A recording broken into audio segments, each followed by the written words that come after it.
Greetings, sentient beings. This broadcast is not intended for children. There may be strong language and adult themes. So, starting off alone here, but today is Take a Monkey to Lunch Day. And this is in recognition of the Scopes monkey trial, which ended on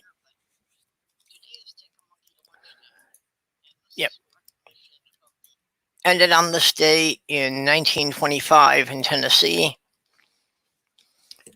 That a high school teacher was charged with teaching evolution in the classroom, which was against the Tennessee law at the time. The teacher was found guilty and was fined $100, which in today's money would be about $1,500.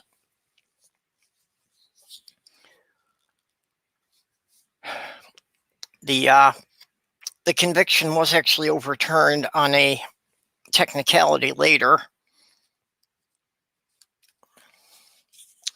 And it wasn't until 1968 that the U.S. Supreme Court finally ruled that laws against teaching evolution were unconstitutional because they could only be justified by a religious bias.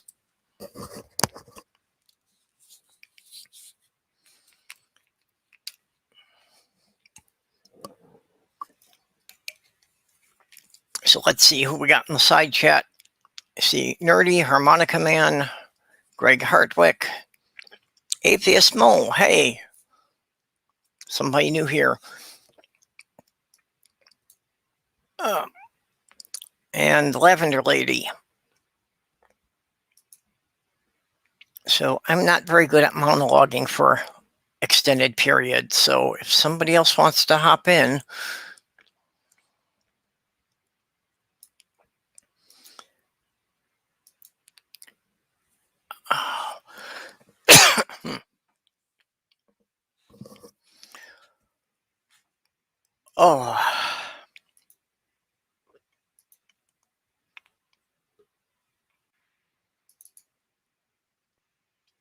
who's that? Hey, Doc. Hello. How's it going for you? Oh, I don't know.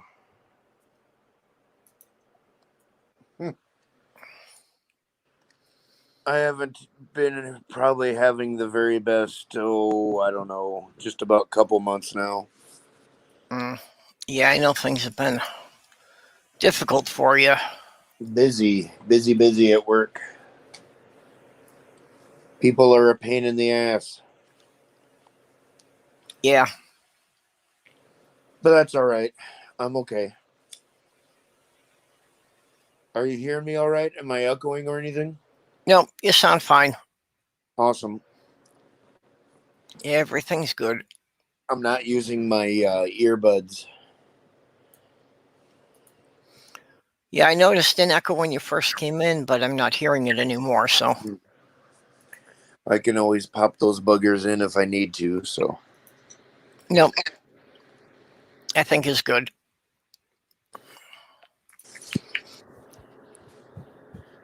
Oh. So what's new in Purple Land?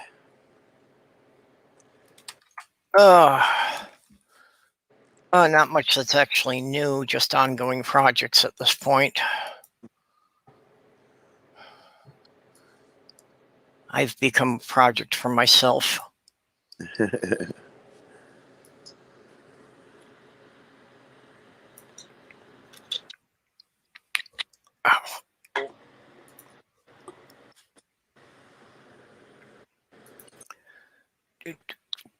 I don't really have any particular projects.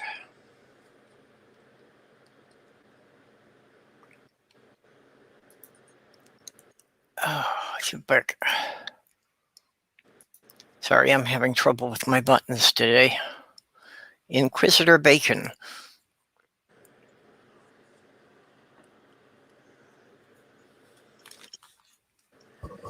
Yeah, I work at a hotel, and it would be the perfect job if it weren't for the fucking guests. Yeah, customers can really screw up a lot of good jobs.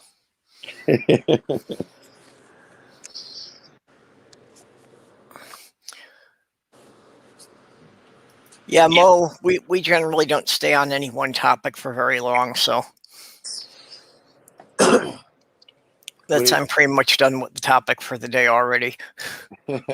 What is today's topic? Well, today is Take a Monkey to Lunch Day to commemorate the ending of the Scopes monkey trial. The who monkey trial? The Scopes monkey trial, that a high school teacher was convicted of teaching evolution in Tennessee in 1925. Hey, Randy. Now, see, I've never taken a monkey to lunch before, but I have had a few asses come along. Yeah. Well, if you don't personally know a monkey, in this case, any primate will do. So. Oh yeah, there you go.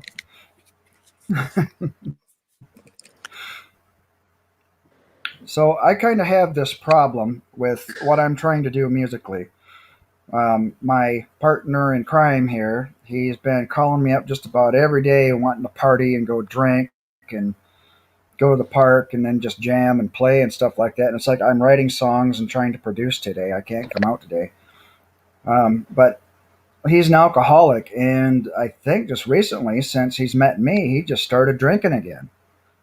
And he's just going crazy with it and spending all his money. He goes out and does odd jobs and things, and then just spends it all on booze and stuff. I got a couple bucks for gas and everything, and it's like, well, you didn't leave me enough last time. Now I can't even leave the house. I got to wait until some real money comes along before I can go out and do anything. So, and this is the guy that I'm supposed to be going out on tour with. So, yikes! I don't know. I haven't had the heart to tell him, slow your roll, dude, and save your money and be a big boy. You just turned 50. No need to have a midlife crisis or anything.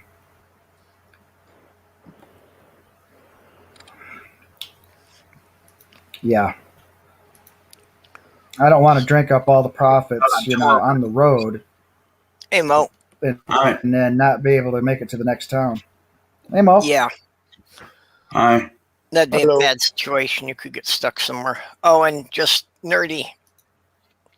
Actually, we did have one show for Potato Day that we managed to stay on topic for about 45 minutes talking about different ways to make potatoes. So I think that's our record. Day. That's true. Yep.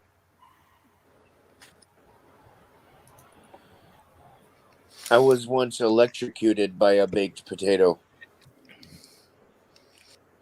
Yeah, I was baking a potato in the oven, and I went to check it to see if it was getting soft, and I got a static shock from touching a potato, partially cooked. Huh. That's weird. Uh-huh.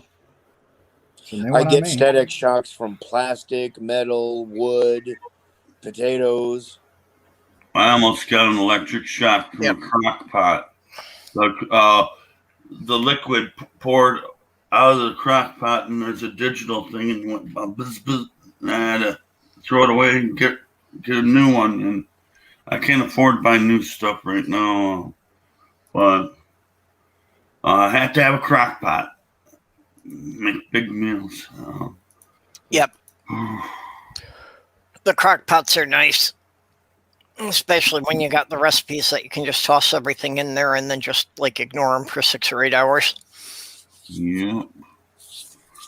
I'm real tired right now.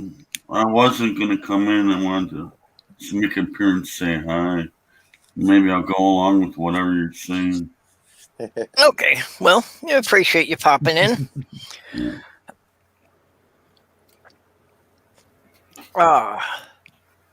I've got to check here then. And so who is Atheist Mo? Hi. I run a YouTube channel. I do Bible contradictions and absurdities and violences of. I'm an atheist who reads the Bible on YouTube. I'm like a Bible smasher, kind of. Bible smasher. That's a new term. I like that. Mm-hmm. I'm anti-religion, atheist, anti-theist. Groovy. I'm just picturing Gallagher right now with the big hammer smashing the Bible. Sludge-o-matic. I used to Excuse me. them, but I used to smash them, but then I'd have to go find another one to replace it. So I don't. I just get cheap thrift store ones. I never buy a new Bible.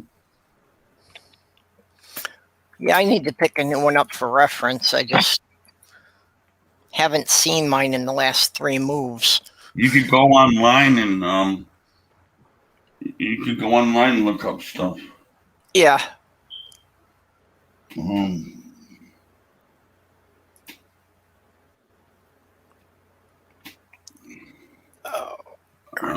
I got something. I don't know where it is.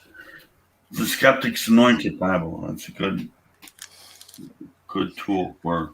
Huh. It's a neat name. Yeah, actually, I got that one on my Amazon wish list, but I haven't bought it yet.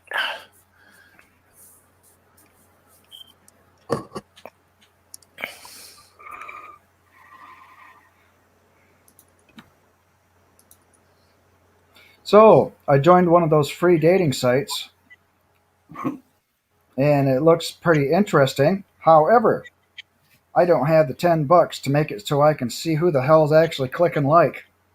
How the hell you join something and then like, oh, if you want to hook up, you actually gotta pay us money. And it's like, nah. Yeah, it's free to make an account, but you have to pay them if you want to see who looked at your profile. Right. Yeah. And it's like, okay, I don't even care. Same as always. So I got a good kick out of that this week. Well, especially because most of the people looking at your profile are just going to like direct you to something like an OnlyFans site where you can pay money to see their pictures or something. I've been out of work. I've been out of work. I haven't worked for a whole year, and I can't afford to give anybody money for anything. Yeah, unfortunately, this last year's put a lot of people in a bad situation there. Yeah, I've been out of work for about a decade. So, Wow. There you go.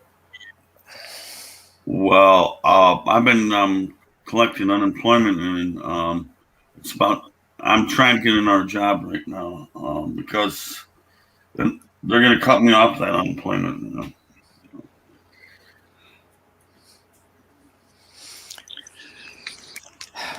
Yeah, they really didn't take the pandemic into account. I know they gave some extensions for it, but not nearly enough for people to get through.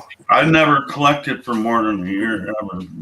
It's the longest I've ever collected ever. Well, it used to be limited to like 6 months before.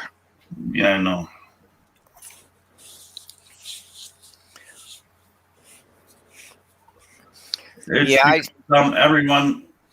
Everyone worked from home.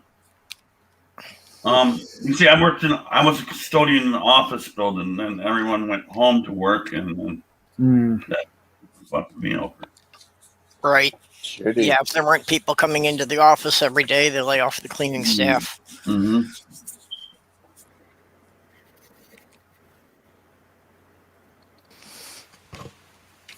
Yeah, I got kind of lucky for it because while I couldn't do my regular job, it really upped the demand for my side hustle. So I still had money coming in. That's what I need to do. Find a side hustle.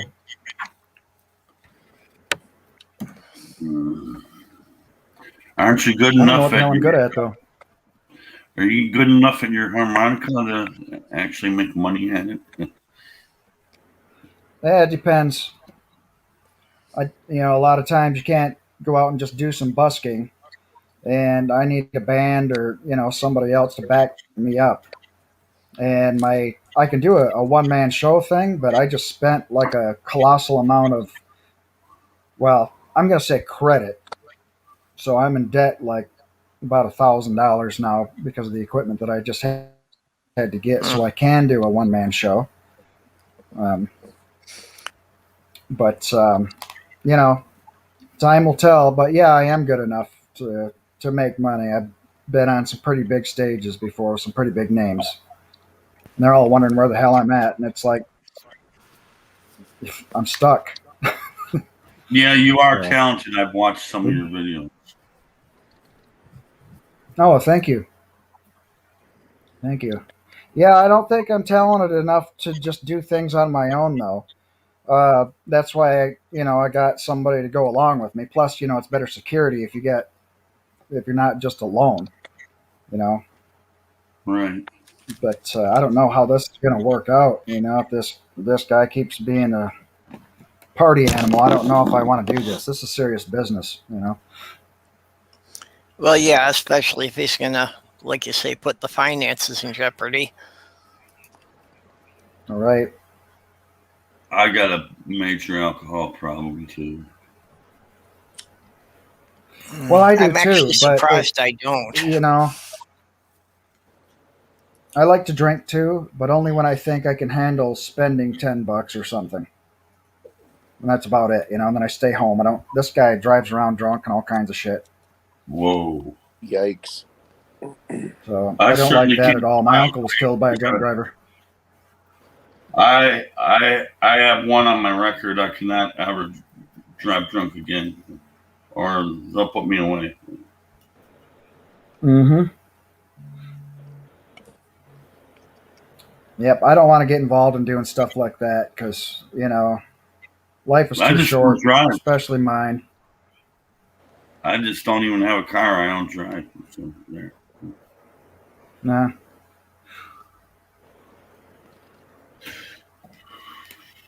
I'd like to get a chauffeur, but I haven't found a bass player anywhere around here.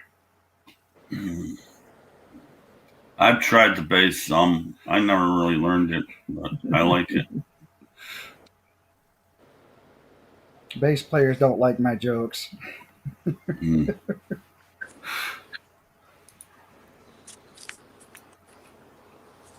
But, yeah, it's all in good fun. But I've listened to myself, recording and everything when I've been really drunk, and it's like, yeah, I don't like the way it's fun at the time, and I think I'm doing something, but then I listen to myself and watch myself. It's like, ugh.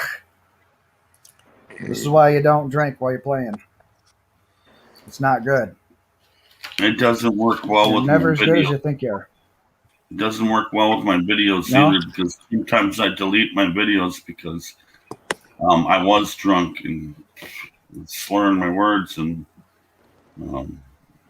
but I try to keep it under control. Try not to overdo it, and then I do all right. Like I said, I got a problem. So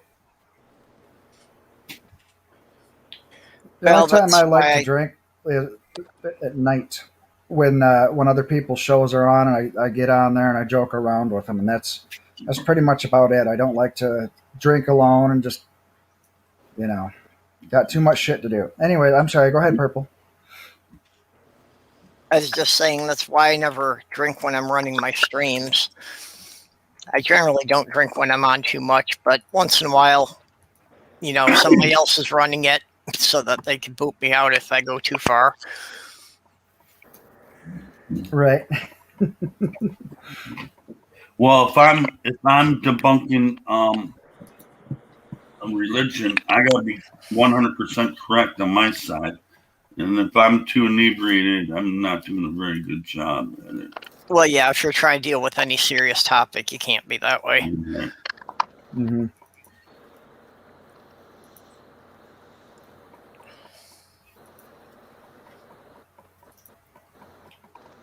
Yeah, I want to thank Sloth Girl came prepared for us to do a pirate topic, but that had to do with something with Ox, who isn't here. So I might save that for tomorrow's chat. Save that for tomorrow night. Oh, yeah, I know this joke. Sloth Girl put up there. I'm not going to say the punchline, though. I'll wait. Yeah, well, she also loaded me up with a half dozen pirate memes. So, but like I said, I think we'll save Okay. those then for tomorrow. That reminds me that I talked to the guy a couple months ago that the movie I was in, talked to the producer. And he said, yeah, the funding isn't there, so it's not going to get out on Netflix or anything. So it's just going to be something that we all enjoyed together. It's not going to be produced and go anywhere. Okay. Well, someone on the side chat said something about me being an in-home caregiver. Yep, there. No, that's not me because you gotta like people in order to do that. Yeah. I don't know. I can't care for someone else. I can barely care for myself. Yeah.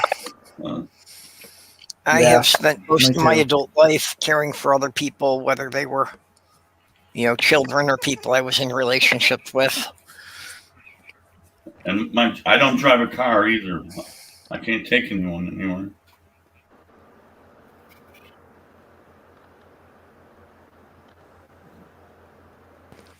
Thanks for the suggestion. Nature's Truth. Nature's Truth, another new person in here. I'm basically either custodian or a kitchen worker or something, general labor. It's Hey, Diana. Hey kids, how you doing? Yay! How you Yeah. doing, Anna? Oh, there we go. Now I got my headset on. How is everybody? good. Alive. Okay. Yeah, I'm not even dressed, so that's why I'm not running my camera. And no, you don't want to see this.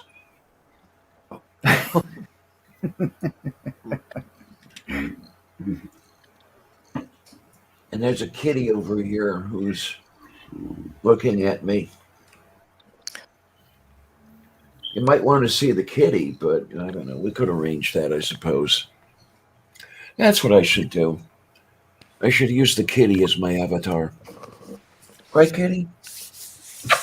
Well, I made the suggestion we never got together with about just doing a stream that we just all put our cats up there and see if people could figure out who was who.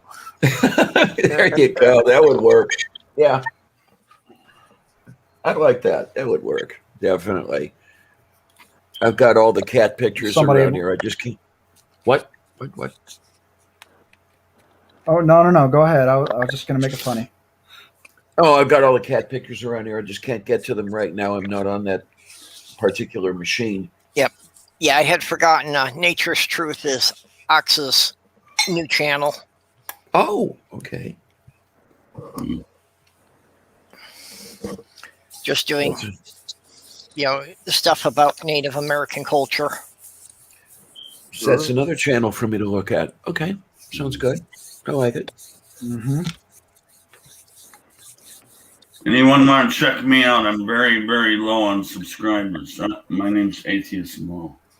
And I'm gonna have to leave you and do something else, okay? Okay, sure. Yeah, Mo needs a boost. He's still working to get up to the Mo. 100 subscribers to get the custom URL. Oh, wow. Wait a minute. Let me have a look here. YouTube and Atheist Mo, huh?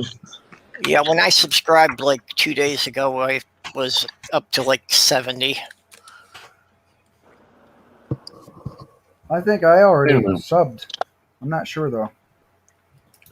I have to check him out. All right. So I see it at 70 videos right now. So it's just become 71. Yeah. Yeah, I was in Bee's chat with him the other night. Yeah. I think it was Bee's. It's hard for me to keep track who I saw on which channel. So I please.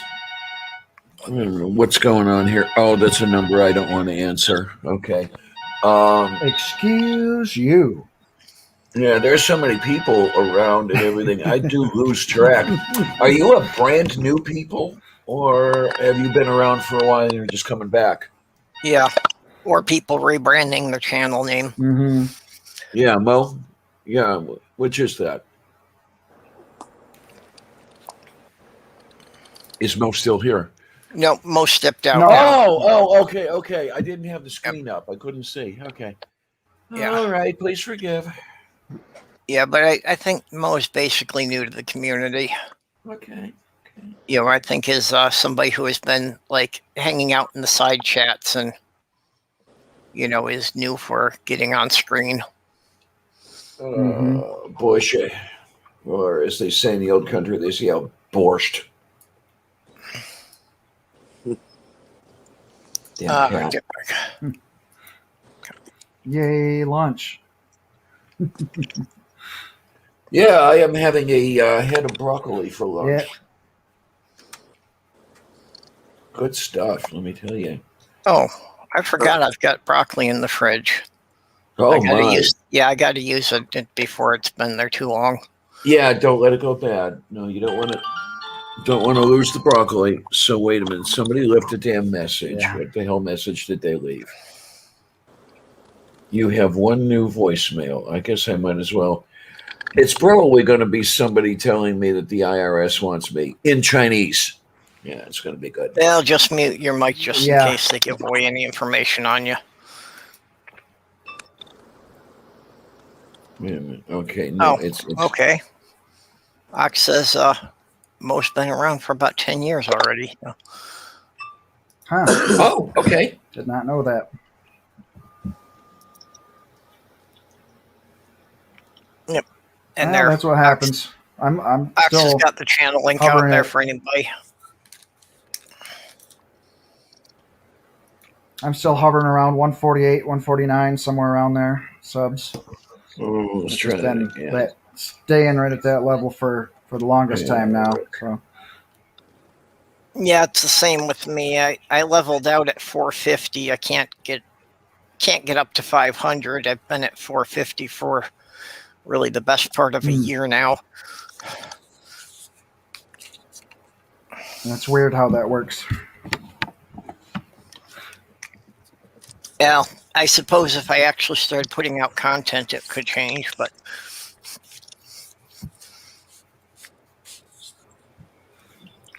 Oh, that reminds me. I got to do a video for my patrons today. Thank you. You know who you are. Some of you are here in the chat. I have been working on stuff in the background. I've got scripts. It's just a matter of, you know, assembling things. Mm-hmm. Okay, so that's that. Although I keep getting ideas for writing new scripts, so I keep getting distracted by that. Oh, gee, I can't even remember how to write a script anymore. Well, the writing's the part I'm comfortable with. Actually, recording it is another matter. Yeah, with me, I it's still just don't really like my voice when I listen to my own recordings. nothing wrong with your voice. Definitely, I know. It's something you've got to get used to because for the longest time, well, I still kind of hate my own voice, but for the longest time, I could not stand my own voice at all to hear it or anything like that. So, editing my own videos was a pain in the arse because, of course, I had to hear me. Right. And I'm getting used to it now. Well, let's see. I've been on air for what? Almost 4 years now. Yep. So it's taken a while. I know it's a common thing, and that a lot of YouTubers who've been doing stuff for several years still say they don't like their own voice when they're doing the editing. Yeah. Well, I know that it sounds different. When I hear myself speaking, when I'm speaking right now, I'm hearing myself reverberating through my head, and that's different to hearing my voice coming out of a speaker up on the shelf, into my ears. And to me, hearing that voice recorded sounds nasal. I don't know about you, but it sounds like I've got a stuffy nose and, like this sort of thing over here.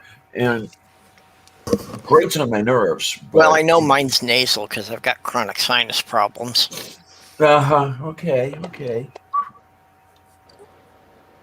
And that's got to be not fun.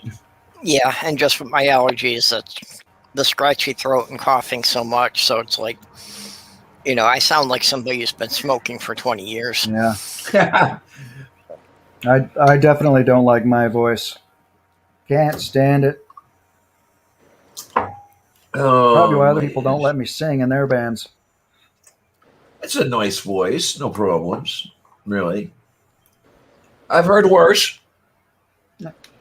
Yeah, so have I. But then I've Yours been has a sitting on pretty the mellow toilet a tone. lot too. So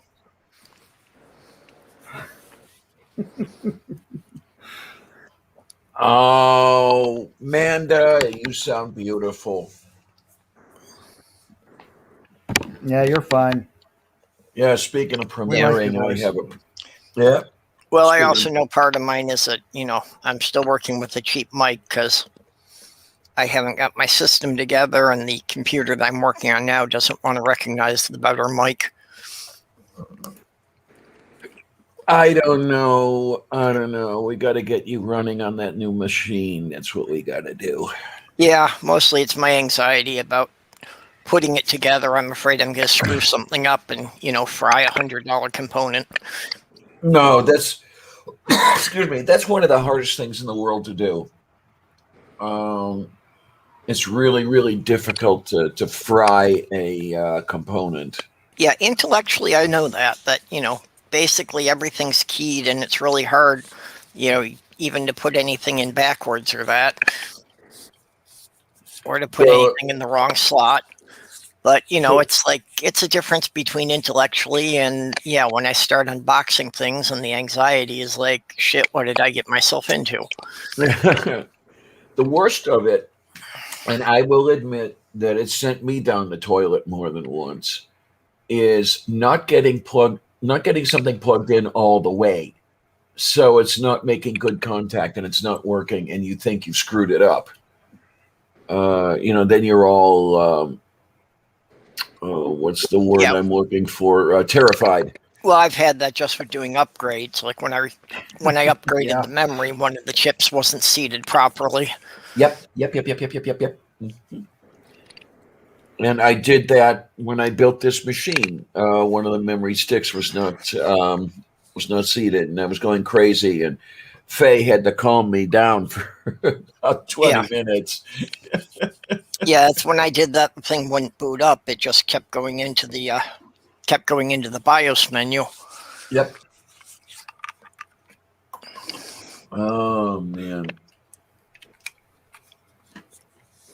I got electrocuted once, or at least a good shock, when I was on stage. I had this little tiny microphone that fit inside my hand, and instead of being a solid state wire built into it, it was a 1/4-inch plug-in, just like the guitar jacks, and you plug it in there. And unfortunately, it was about 110 degrees that day, and just humid as hell. It was down in North Carolina, and boy, all that sweat hit me, and it just finally something arced right there. Like, I don't know, my pinky might have touched the wire or something like that, but it just electricity just went all over the outside of my body. Holy moly. Yeah. Fell right down on stage, and everybody thought that I was dead for a minute there, but I got up, had a little bit more beer, and started playing again. So, that's amazing. I did not know that you got mains voltage through a microphone cable. Yeah, I wouldn't have thought. It's called a Shaker. It's different. It's their own company called a Shaker, and they make tiny mics. And it's usually separate than what, you got to get your own wiring and everything else like that fits into it instead of just it coming with the damn thing. Oh, okay. Yeah. I don't know. But I thought it was pretty damn dangerous myself. Yeah. Even a low voltage can zap you pretty well if the amperage is up. Well, sure, if they can get through the skin resistance, yeah. Yeah. I've been zapped by everything from 5 volts to 480. Yeah, and if you don't believe what Purple Wow. just said, try licking a 9-volt battery and see how it feels. What, you said 12 volt? Okay. You know, one of those 9-volt No. transistor batteries. Yeah, lick one of those babies. Yeah. Well, I've been zapped by a car battery for 12 volts. Oh, fun. Unfortunately, those things, because Yeah, that they're hurts. built for a lot of cranking amps. Yeah. So yeah, just for a fraction Mhm. of a second, they can hit you with a couple hundred amps. Yeah, that kind of hurts.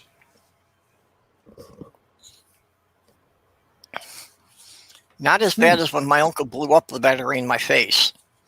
Ooh. We were trying Well- to jump this pickup truck, and apparently he reversed the cables on his end. So the battery that was supposed to be charging just blew up. Oh, Jesus. What was So- was it a lead acid battery? And you've got Yeah, battery so I acid got all... splattered with acid and shards of Jesus. plastic. Oh, man. Not fun. Not fun. No. Yeah. I think the I've heard reason that it blew up happening was quite because often. the fluid level was too low in it. So it had a lot of gas. So there wasn't actually as much acid to spray out of it.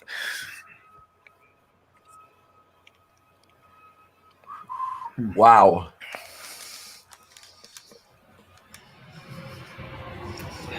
There's traffic. Yeah.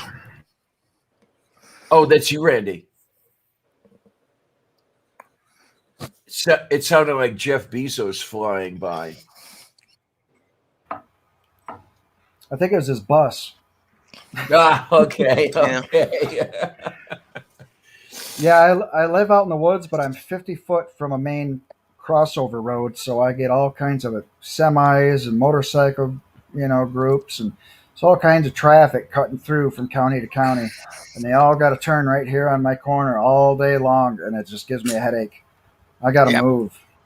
I really do, just to get some peace and quiet. Even, hell, I can bet you I can get better peace and quiet in an apartment building in town. But then again, I would have to make noise, and then I'd get kicked out because, musician and all.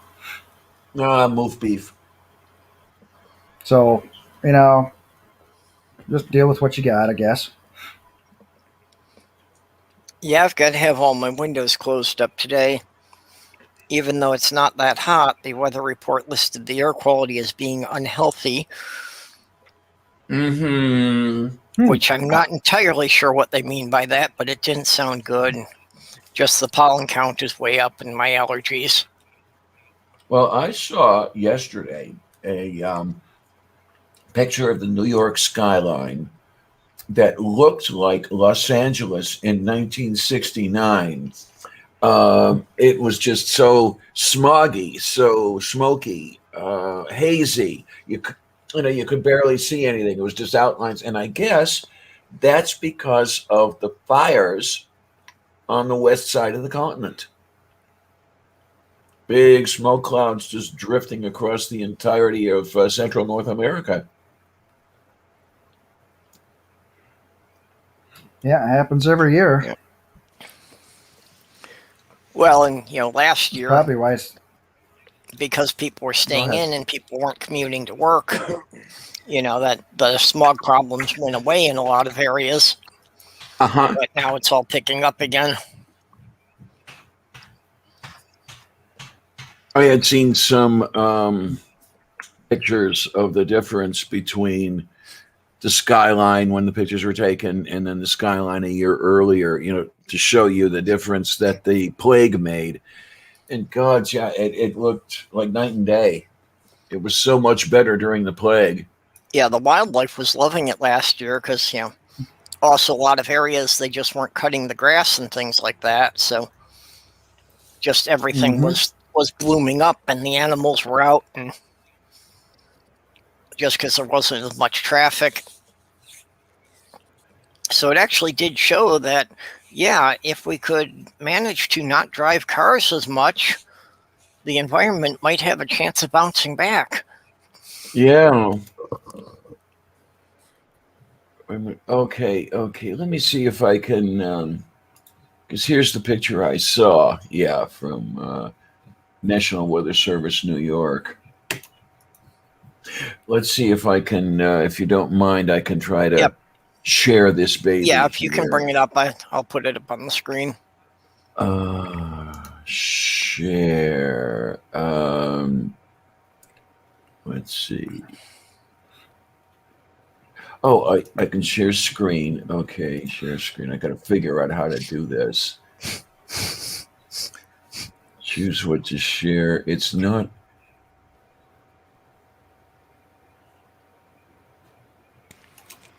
Let's see what we've got. This is not going. I've got to find a way to share what I want to share. I want to share a tab on my browser. Okay. I'm trying to figure out how to do that. Okay, in StreamYard's on the bottom, you got the bar, and you've got the share thing. Yeah. And then that brings up share screen. Yep. And that brings up another window, which basically gives you some instructions on a blue bar that says share screen. And then when you click that brings up another window that gives you entire screen, there we or a go. window or a tab in your browser. There we go. Now we've got it. There we are. Yeah. This is New York. Oh, my word. That looks about right. Yeah. That's about how I remember it looking. Yeah, and that's the, I guess that's the West Coast fires. Everything's all orange.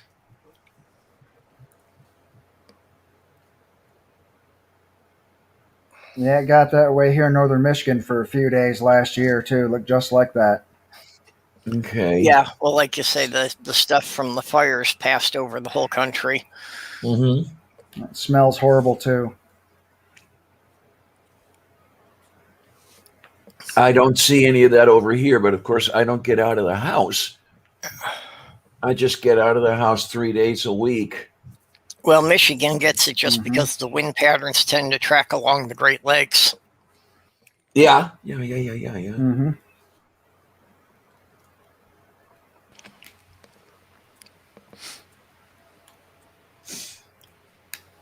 Oh, Lord. That's another problem. What? I think I'm going to hop off of here because I'm actually kind of drifting.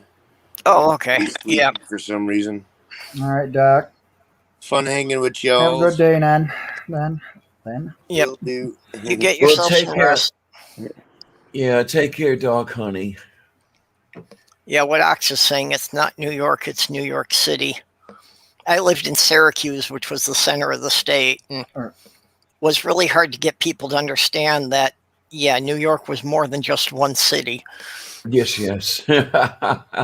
Much more. Mm-hmm. You know, and especially anytime there was a news report about something big happening, like a blizzard in New York City, of explaining to all my friends back here in Minnesota that, yeah, that's a 4.5 hour drive from me.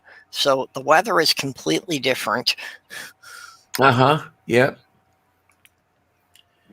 Yeah, they just go off of movies and, stories and stuff. Everybody thinks the whole state is the city for some odd reason. Right. Well, yeah, it's just because of the name. Yeah, New York City does have that. Yeah, there's actually a lot of farm towns and woods and stuff like that too there. So it's not bad. So you were damn near on the shore of Lake Ontario then when you were living in Syracuse. No, it's literally the geographic center of the state. So yeah, even to get up to the Great Lakes there was still like a 2 hour drive. Oh, okay. So yeah, I'm just getting the wrong idea I'm looking at Google Maps right now, and it just looks closer than it actually is then. But you're right around the Finger Lakes and stuff like that. Yeah, it's in the Finger Lakes region. Yeah. And also Lake Onondaga, which had the wonderful distinction of being listed as the most polluted body in the entire U.S. Oh, wow. Yeah, nobody had seen a fish in there in over 10 years. Oh, no. Oh, no. Wow, that's horrible.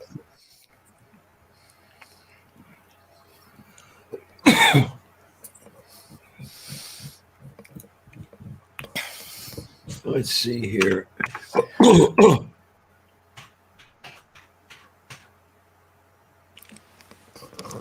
So I had promised Ox a pirate joke here. Actually, we've got a bunch of pirate jokes now queued up, so. Okay.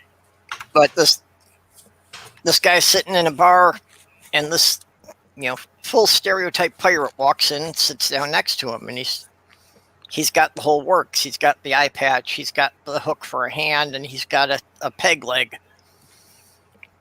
And the guy just looks over at him and says, you must have quite some stories to tell, for the way you look. It looks like you've had a pretty rough life. He says, I got my leg cut off in a sword fight. Oh. Hey, Jim. Haven't seen you around in a while. Oh, my. Oh, come here. There it goes. Okay, please continue with the joke. And Amanda.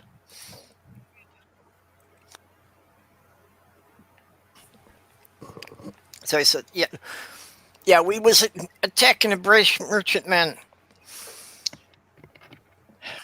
And a ship of the Royal Navy came up and boarded us. And there was fighting going on all the decks. And I slipped on a wet spot on the deck.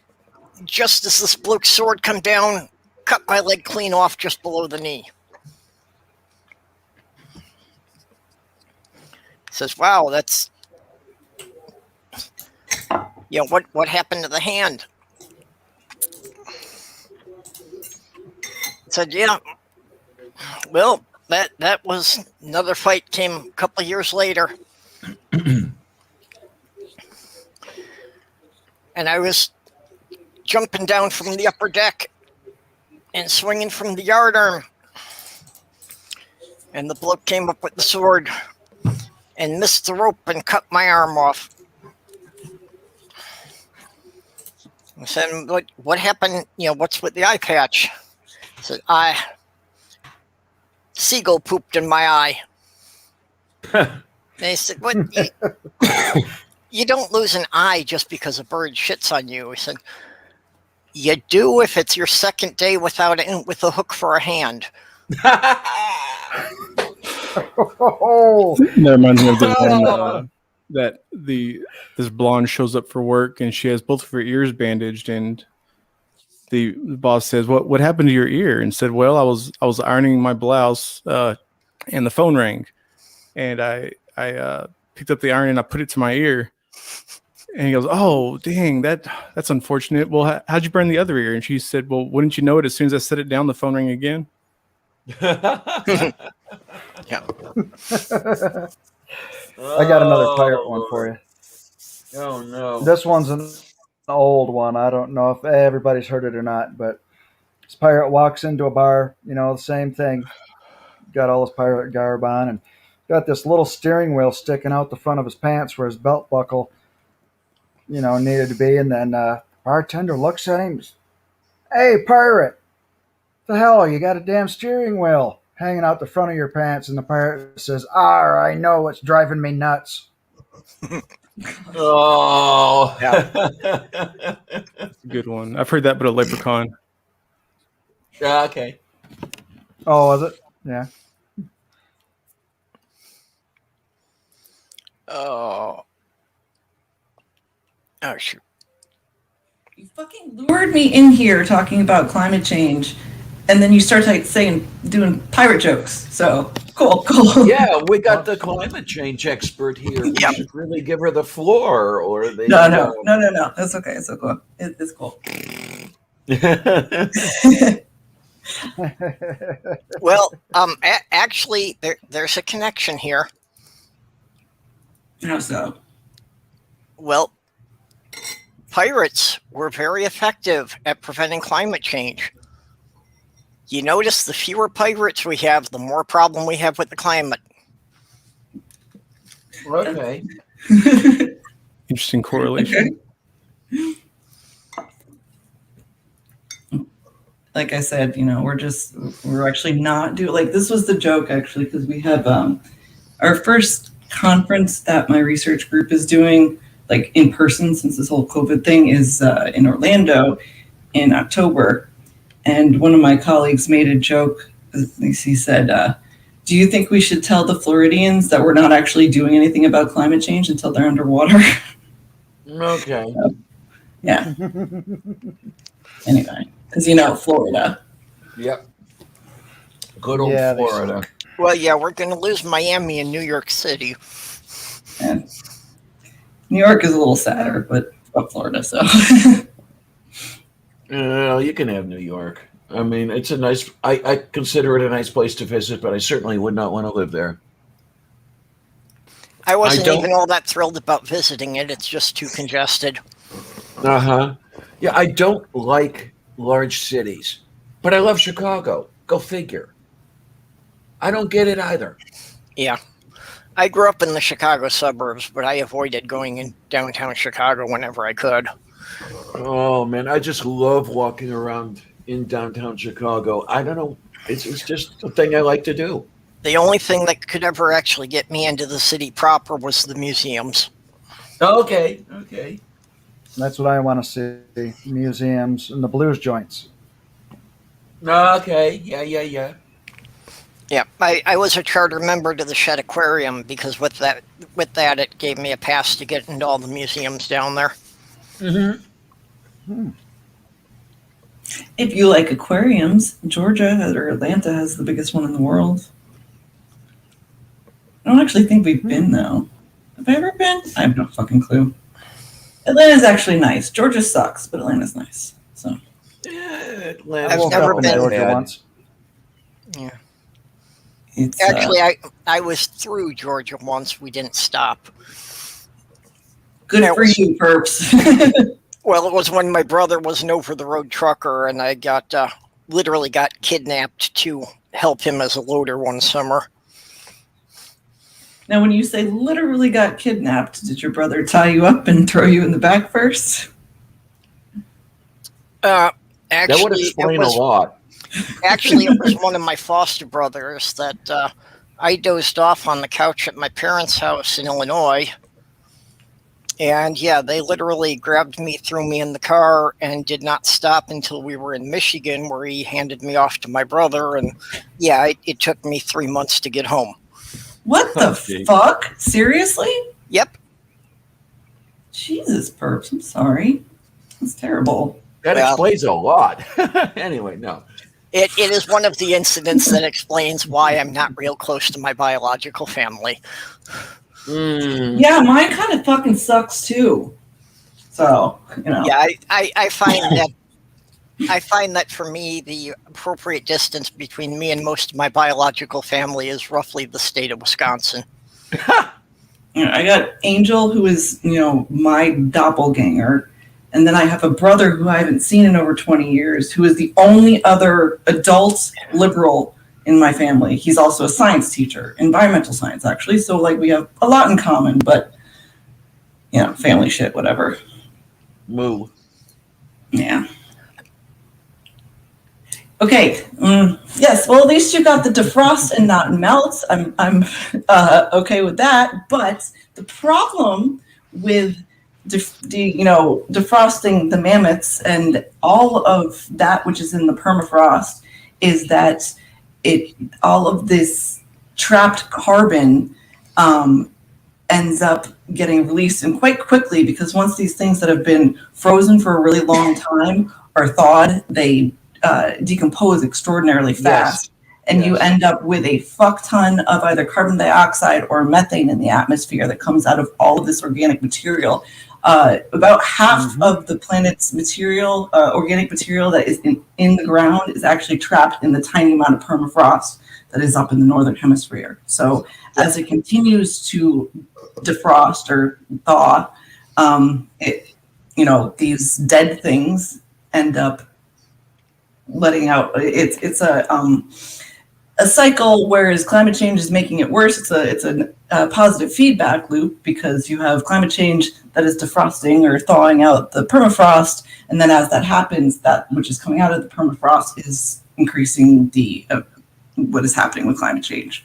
So as cool as a mammoth would be to find, it's not a good idea. So, well, and then also there is the pandemic issue again with that. That if all of these decomposing things from tens of thousands of years ago are thawing out, it's likely to be releasing some viruses that life forms now don't have any immunities to. In fact, there's ancient strains of a lot of STIs. I don't know why. One of them was an ancient form of strain of chlamydia. And again, we don't have natural immunities to these things anymore because they haven't been around, especially since we've discovered virology and whatnot. So that's not as big, because you would have to actually come into contact with it, and then it would spread from there. But as long as they're careful about it and recognize that this shit comes up, but the carbon that comes out of it is the worst. Yeah, well, and not necessarily just things that would be contagious to people, but just if they're something that wild animals can carry, they could spread through populations that way quite easily. Mm-hmm. In other words, we're fucked. Oh yeah, I know. We're completely fucked. If America went completely carbon neutral today, we would still see the effects of climate change warm our planet for at least another 80 years. So, because you have an immense amount of heat that is in the ocean, and basic thermodynamics with water is going to hold it, and as the climate still is going to continue to heat itself, we have to be able to do something now. Well, I was also reading that it's actually been going on a lot longer than most people realize. Yeah. That it isn't strictly a product of the Industrial Revolution, but that it probably started around the 13th century when they started using mass burnings to clear forest for agriculture. Any kind of biofuel. Yeah, burning all the forest was releasing a lot of carbon that had been trapped in the trees and such. Mm-hmm. And then, of course, you're also destroying the trees that take the carbon out of the atmosphere. Yep. Yeah. So it's plus and minus at the same time. Yeah. Yeah, just the fact that we have so little old-growth forest, that we don't have the 100-year-old trees that were sucking up the carbon. Mm-hmm. As much as that's true, it's a myth that the trees are the lungs of the planet. The ocean is actually more than 50% of the oxygen that we get replaced by vegetation comes from the marine life, the zoonotic, or not zoonotic, the plankton and everything from the ocean. So, but yes, trees are very important. Let's stop destroying the rainforest and shit. That'd be a good start. Stop eating all the algae, animals. Well, and the trees are not so much that, as far as them providing oxygen, but just that the trees are good at locking up the carbon for decades or centuries if they're left alone. Mm-hmm. If they're left alone. Yeah, that's the damn thing about it. Yeah. We humans are not good at leaving things alone. No. Hi, Jim. Hello. What's that? How you doing? Oh, she said the same thing, basically. I don't think I heard either one. There's Jenny. Hi. Oh, there wondering goes where the you were. neighborhood. Oh, I'm in my office.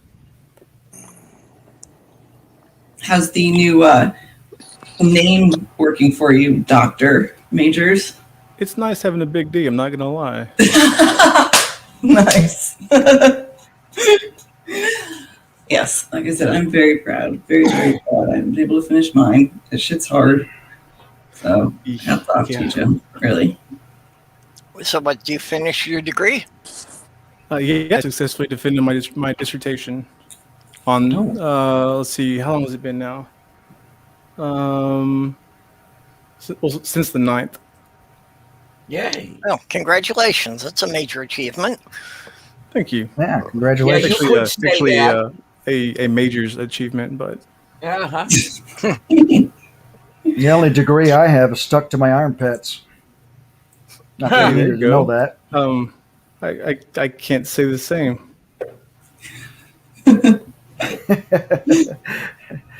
All right. Well, on that note, I better go make a video or do something useful, flirt with a neighbor woman, something. You guys have a good day. Have a good Well, one. come on back to my Bye-bye, channel Randy. with you, Randy, at 8 tonight, because I got a premiere going on.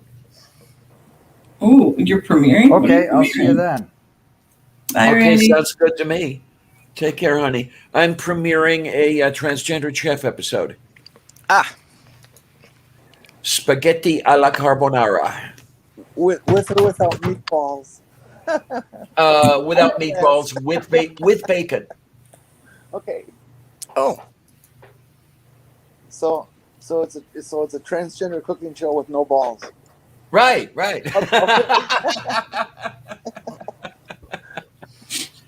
Yeah, that's the way that goes.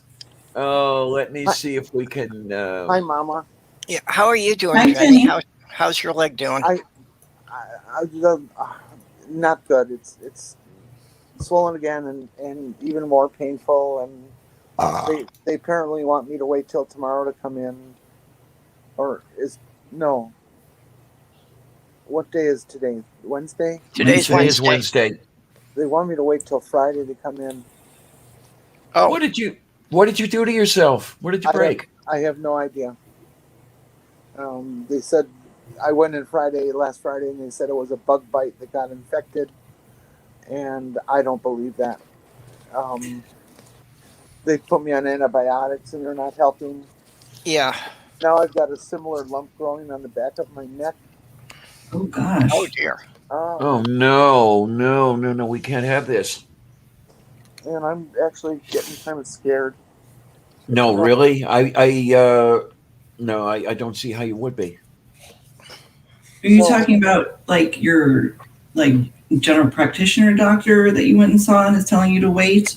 Or did you go to like a urgent care or something? I went to the ER, and they took care of me on Friday. And I was able to make an appointment with my regular doctor that same day for this coming Friday, which that was in case I couldn't get into the ER or something. But I decided I'd keep it just in case. And it turns out my doctor is not in until Friday. Ah, And so I'm getting handed off by one of the other internal medicine doctors who I don't know. okay. As far as I'm concerned, they probably think I'm some sort of hypochondriac. Well, I don't know. By your description, all they'd have to do is look at you and they say, "No, something's not right here," right? Well, they asked me to send a picture, so I did. And so I don't know. They I don't know. This is not fun. Yeah. Wait a minute. What am I? Jesus. I always get my hair all caught in the catheter that I have. And I go to brush my hair back, and then this thing is tugging on my superior vena cava, and it's all sorts of fun. Blech. You know what? I used to have something similar, except it was nipple piercings. And when I would get out of the shower, I would brush my hair because I especially really, really long hair. I would catch it every fucking time. So, sorry. Uh-huh. And to get rid of the nipple piercings because they kept getting caught on my comb. Oh, no. That, and I'm probably too old for them anyway, but it's fine. Why are you combing your nipples? I wasn't trying to. I was just naked and combing my hair. That's all. Because you like I braid my nipple hair. It just saves the trouble. she was calling it, she likes to do the part there. That would work really well as like tassels. Like when strippers do the tassel thing and they flip them around. If you braid it right, Heck yeah! If you put a bead on the end of it, you can really get some motion going. Yes, exactly. Use that centrifugal force for it. We're perfect. And then here's Ox getting all foo-foo with the nipple talk here. I have quite a few tattoos, but I did used to have a lot of piercings. Nothing you could see other than my tongue and my ears. But yeah, it was, I had a piercer friend, and we would just hang out and be like, "Oh, what do you want to pierce today?" So, oh jeez. Heard something about nipples. Yes, we're talking about nipples.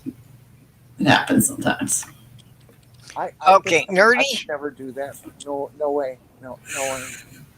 The epilator kind of explains Nerdy's avatar of why we have a bald rat. Oh my, those epilators are, those are some serious weaponry. Yeah.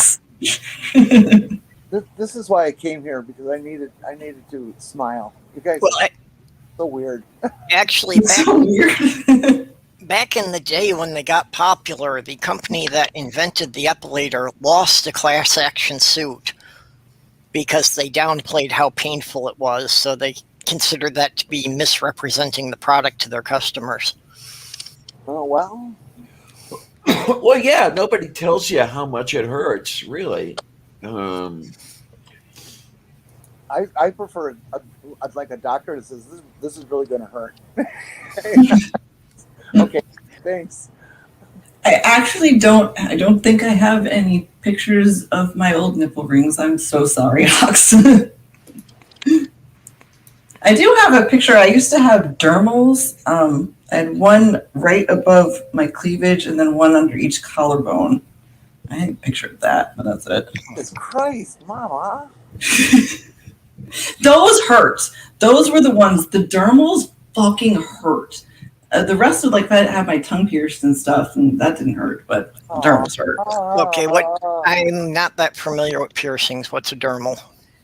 It's just kind of stuck into your skin. They do a little slit, and the piercing itself kind of has like an anchor at the bottom, so they stick it in sideways, and then it heals over it. So it just looks like you have a little piercing right directly into the skin. Some people have them on their faces. But yeah, I had 3 on my chest. When you see unfortunately, a dot of metal on somebody, but there's no apparent exit wound. Yeah. Yeah, mine were really tiny though, so they just looked like I had little glitter stickers or something on them. They weren't big or anything. They were cute, but they hurt a lot. Unfortunately, I've got something similar. I had a catheter put into the superior vena cava for the dialysis, is where they take the blood and put the blood back right now. So it's hanging out of my chest right above my tit. And they're anchoring it with a stitch through a loop on the catheter and then into my skin. So anytime I move my shirt around or my bra or anything like this, it tugs on this thing. God, it hurts like hell.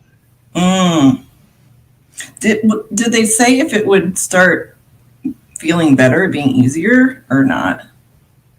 Which the stitch? The you would get used to the catheter. Oh, okay. The only bad thing about the catheter that I'm noticing is the way it's tied down onto the skin. I don't have a problem with the insertion into the vein or anything. Nothing hurts or nothing's giving me any problems that way. It's just, I would consider showing it to you, but I don't know if everybody wants to see my right tit. Well, also, if you show a nipple, Twitter will shut us down. Yeah, that's the other Twitter thing. will? Yep. You mean YouTube? Or YouTube, rather. Sorry. Yeah. Yeah.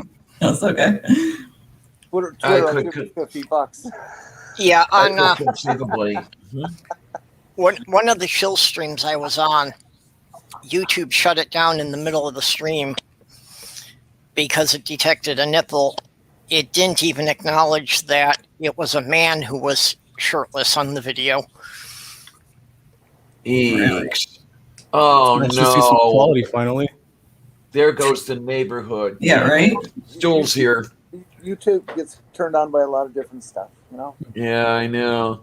Ban And, one, ban them all. But I'm for the side where we just show all of them.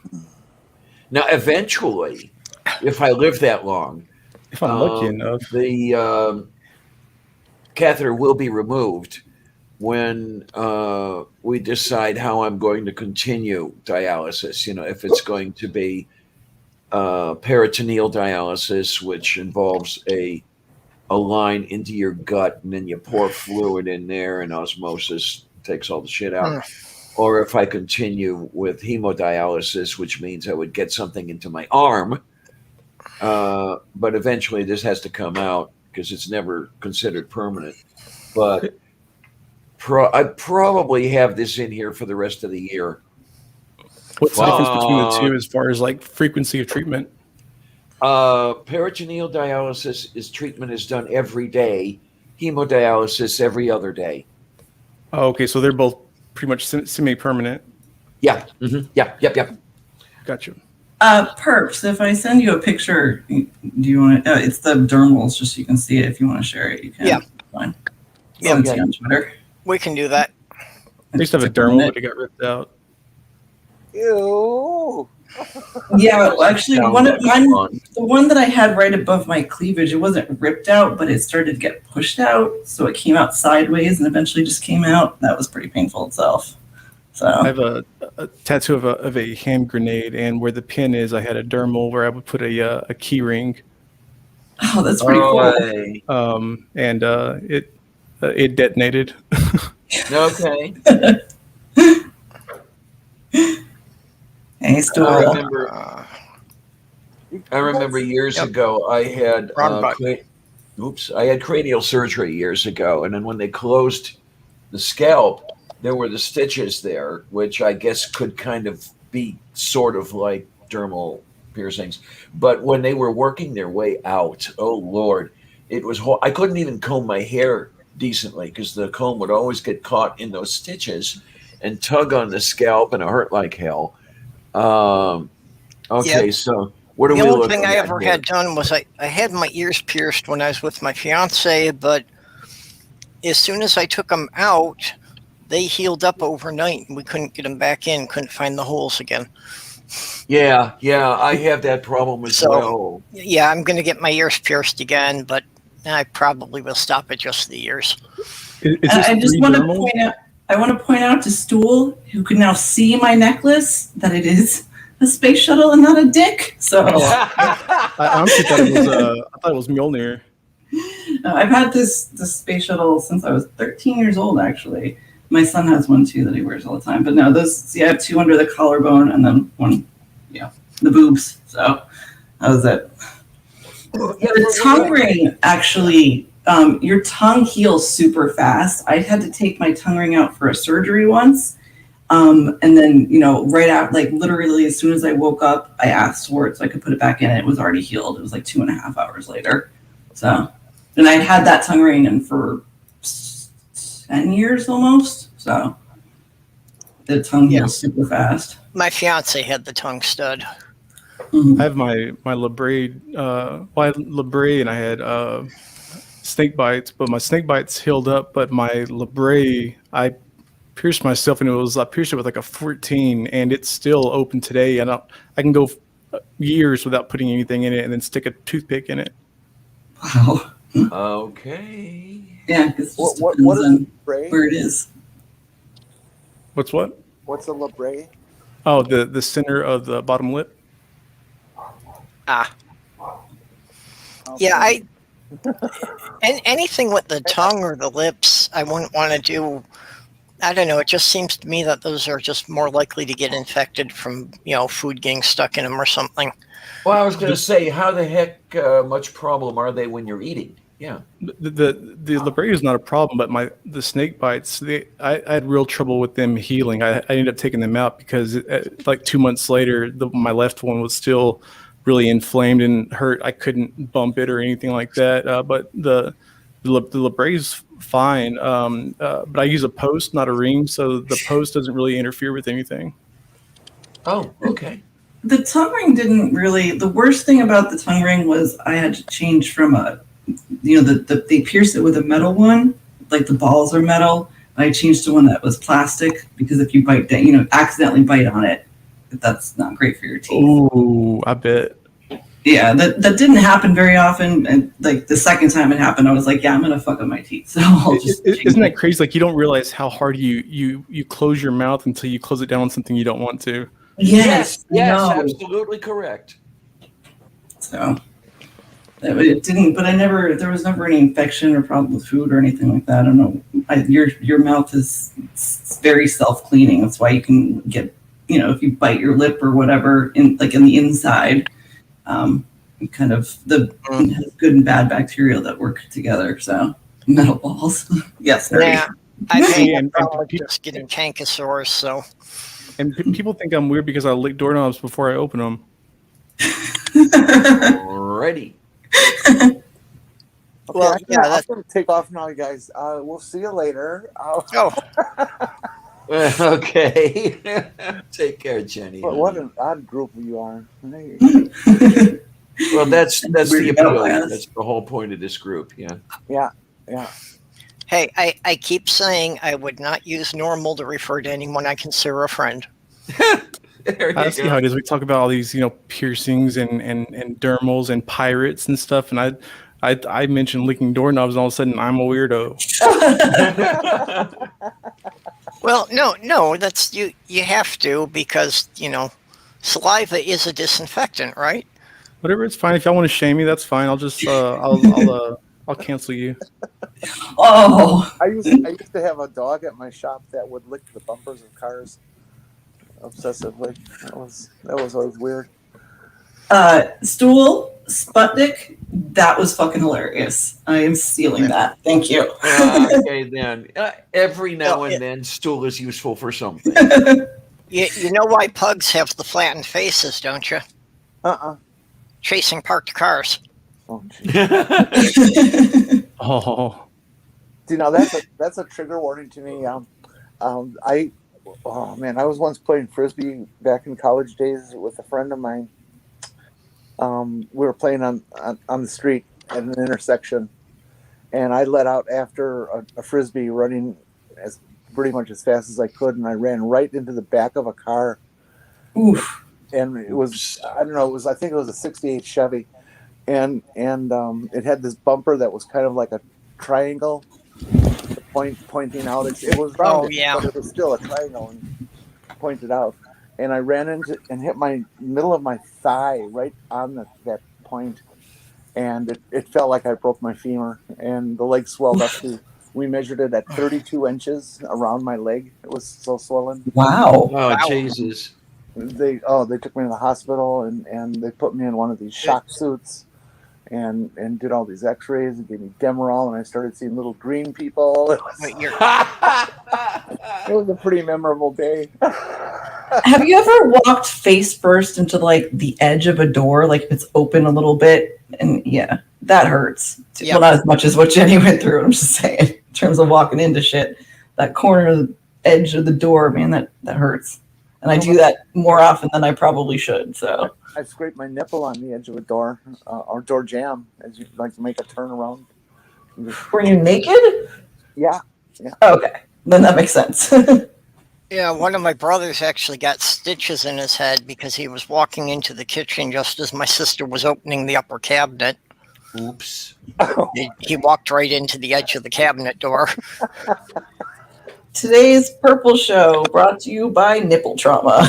Yes. No, these are just good weird accidents. It's fun. My mom once pitched my dad out of a golf cart, and he went down and broke his leg. Oh. When Angel worked at the golf course, his job was just taking care of the golf carts, and he used to send me videos of him just doing donuts in them. Idiot. They can go pretty fast, so. Yeah. God.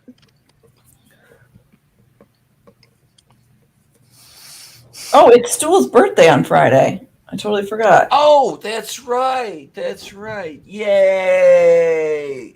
Something about Hey, How old's he gonna be? I think 117. nah, I'd guess 25. I love the Old Republic game. Just saying. We have that. We have all of them pretty much, but yes. Oh, wait a minute. This is. And everybody walking into things like that's what your eyes are for. Well, when it's dark, you know. Walking into things with your eyes, yes. Yeah, when it's dark is what my eyes are for. I don't see so well in the bright sunlight, but yeah, late at night I'm good. When I was a kid, like around 8 years old, my dad took me fishing, and we were in a boat, and he cast his rod with a plug on it, you know, one of those triple hook things. Oh, right. The treble hooks. With the back of my head. Yeah. That was kind of fun. Yeah, I think this Stool was working. hatched too. He was laid by a buzzard and the sun hatched him. Just left out to his own devices. Just left out. Now, I somehow just can't imagine Stool getting laid. Well, it's kind of hard if you ever like put a stool on its side. It doesn't really look any different. Yeah, okay. Have you never not see him seduce his microphones, though? I mean, that's close to it, right? I mean, for me, something that's all legs and no leg hole is just it's not appealing. Well, that's why Stool's so into the food porn. That's as close as he gets to sex. Yeah. I can imagine Stool getting laid. I just can't imagine the look on his face when it actually happened, though.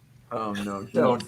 No! You did not want to do that. Oh, Yeah. no, Okay. I can't get it out of my brain.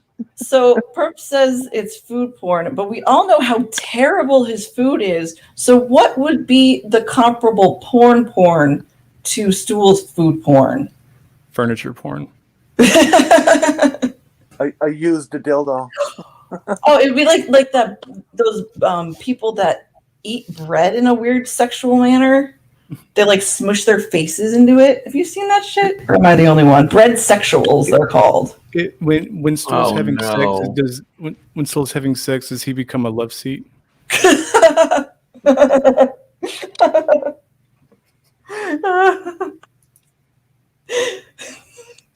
I know he does. It's okay. We're cool with that, Stool.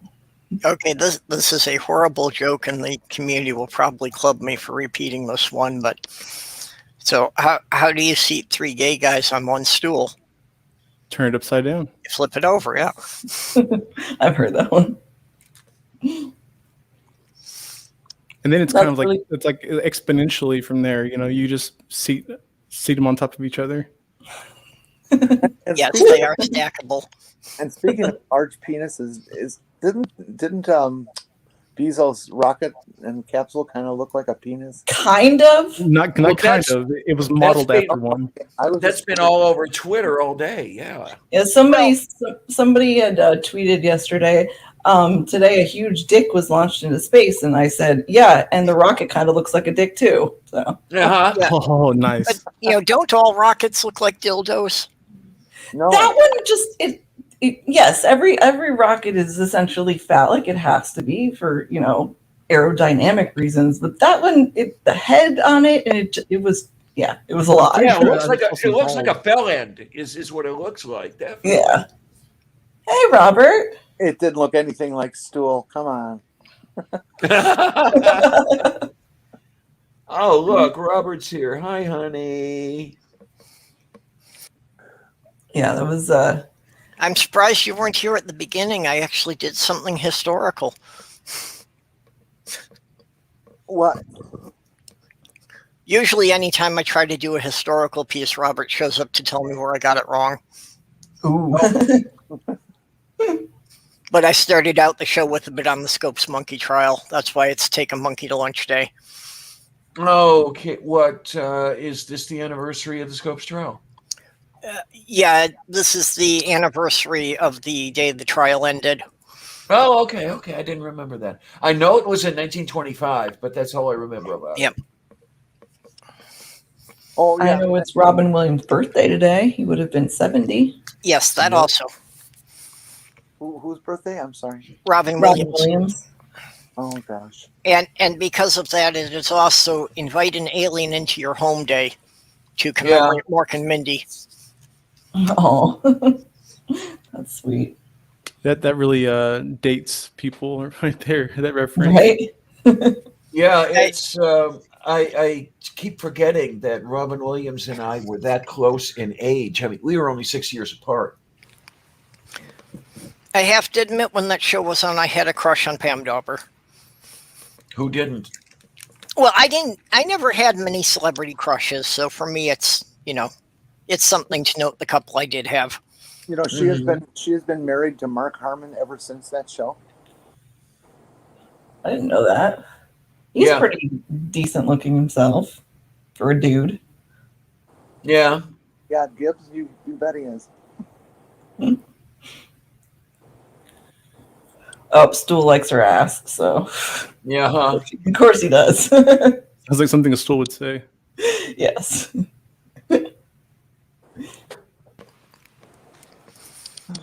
That's a good quote from him, Gio. A Very stool true. without an ass is just a short table.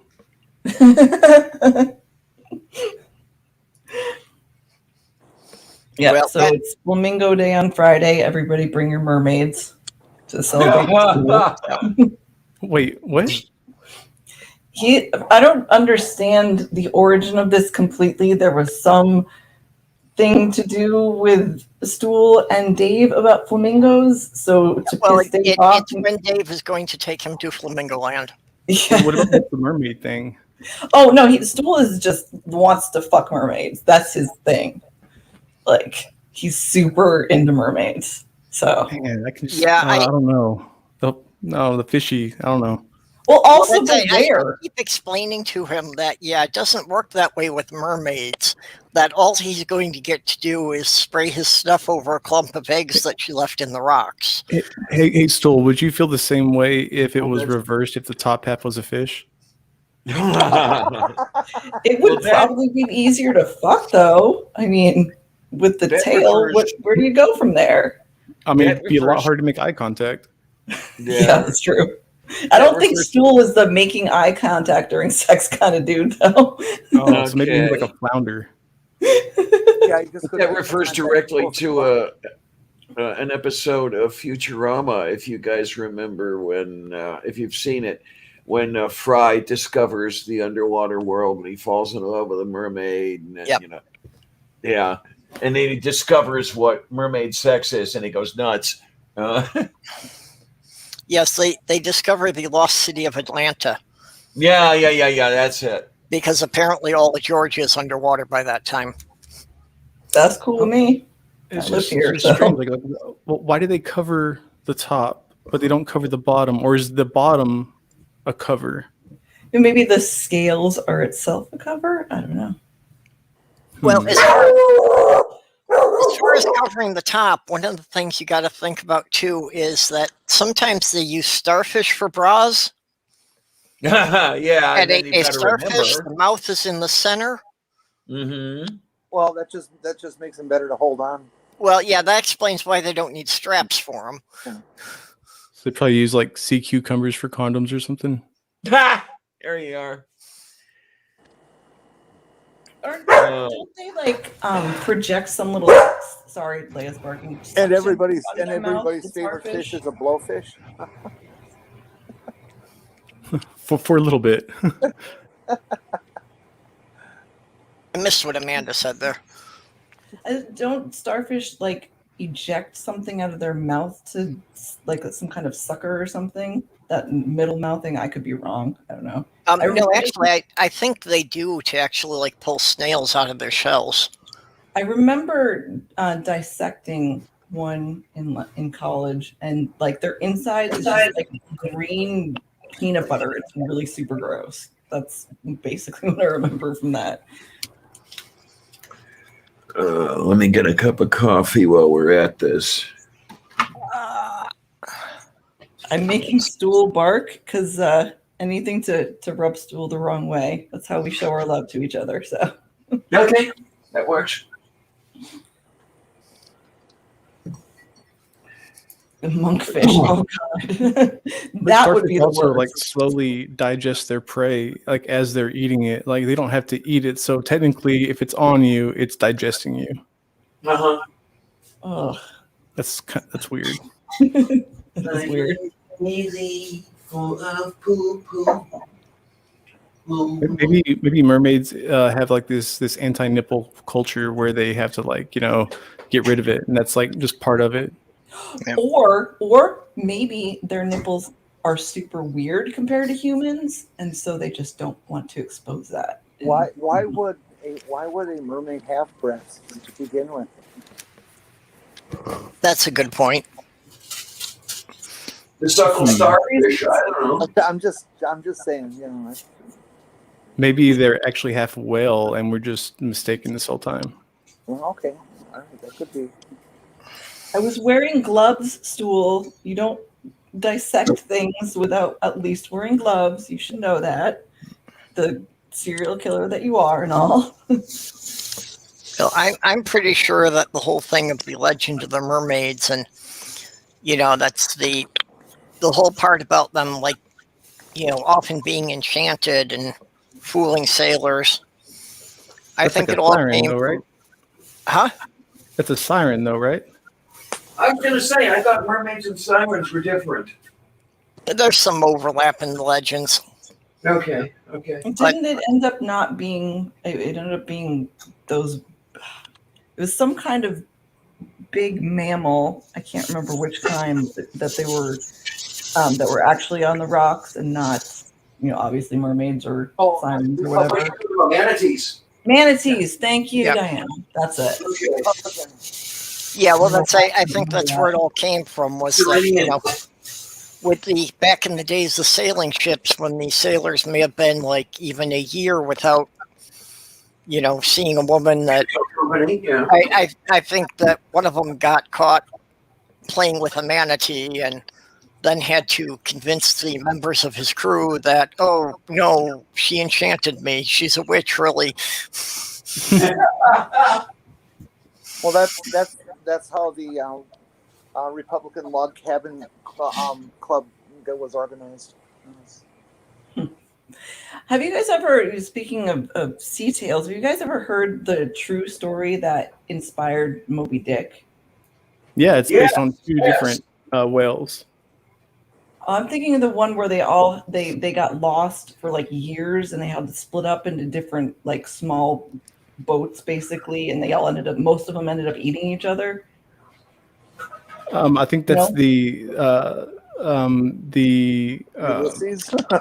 It's not the Mocha Dick. It's the other the second part of it. It's based on Mocha Dick, which was an albino whale, and the Essex, which is what I think you're talking about. Yes, the Essex. That is a fucked up story. Yep. So. Yeah, it was attacked by a sperm whale. Mm-hmm. Yep. Well, I grew up in Connecticut, which was a huge whaling place back in the day, and I grew up knowing that it built our state and everything, but what they did they almost hunted the right whale to extinction. There were a couple that they did. That was some horrific shit. Whaling is awful, and it still happens today. Luckily, we don't do it, but it's absolutely horrifying what they do. Right. Oh no, that's all research. Oh my god.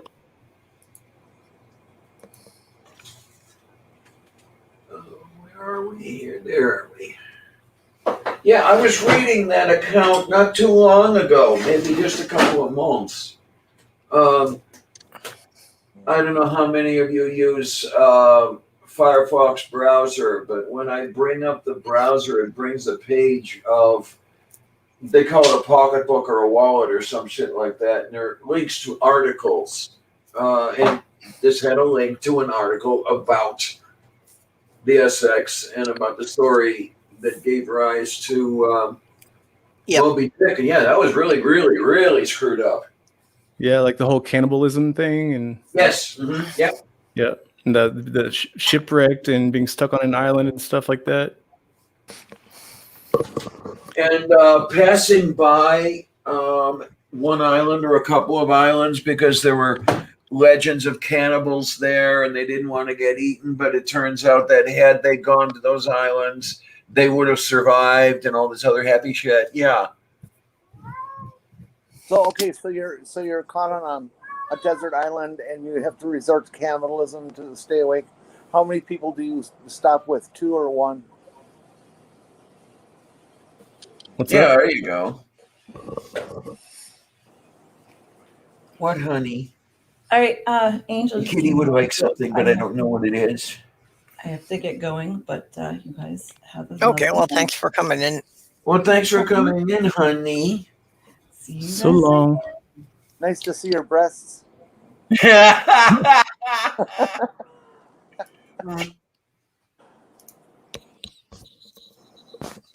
And then there were 4. So the Have you half heard of bird the, and half woman would have been the harpies. Have you heard of the Donner Party during the Oregon Trail? Oh yes. Oh yeah. Yeah, that's another gruesome. I mean, there's a lot of pioneering stories, like the discovery of the Northern Passage and things like that, where they had to resort to cannibalism. Is pretty crazy. Well, that comes up a lot because Stool makes references to Donner meat, which apparently in Britain is a whole different thing, which it basically looks to be the same as the meat they use for gyros. Oh, okay. But he keeps calling it Donner meat, so every time he does that, I think it's a cannibal reference. I always thought gyros was like goat or lamb. Yeah. That's what I thought. It's supposed to be lamb. So why do you think it is that our society can forgive cannibalism in those type of situations? Like the rugby players in the Andes Mountains and out of necessity. Yeah. Well, just because they're in places that nobody's ever been before, and in situations that they didn't have any other alternative. It was either die from exposure or you eat those who are being consumed by nature. Yeah, and it's also that they only scavenge those that were already dead. Or dying. In the instance of the Donner Party, one guy actually was convicted of a murder. Would you ever marry somebody who came from a situation like that? I don't know that I could judge somebody for that without being in the situation myself. I don't think that's. I don't think anybody could pass judgment on them for doing it, because I don't think anybody in their right mind would do it unless it was a last resort, or unless they were already inclined to do so. Yeah, well, I guess that's kind of what I'm talking about, is a guy who would be inclined to do so. I don't think it takes an inclination for you to do it. I think it just takes a desire to survive. Yeah, I think at that point it just comes down to the survival instinct.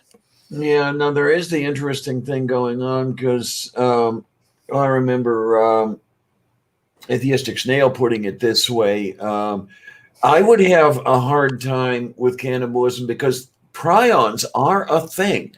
Prions, whatever the pronunciation of that is. Yep. To where you get the, what is that disease you get from eating?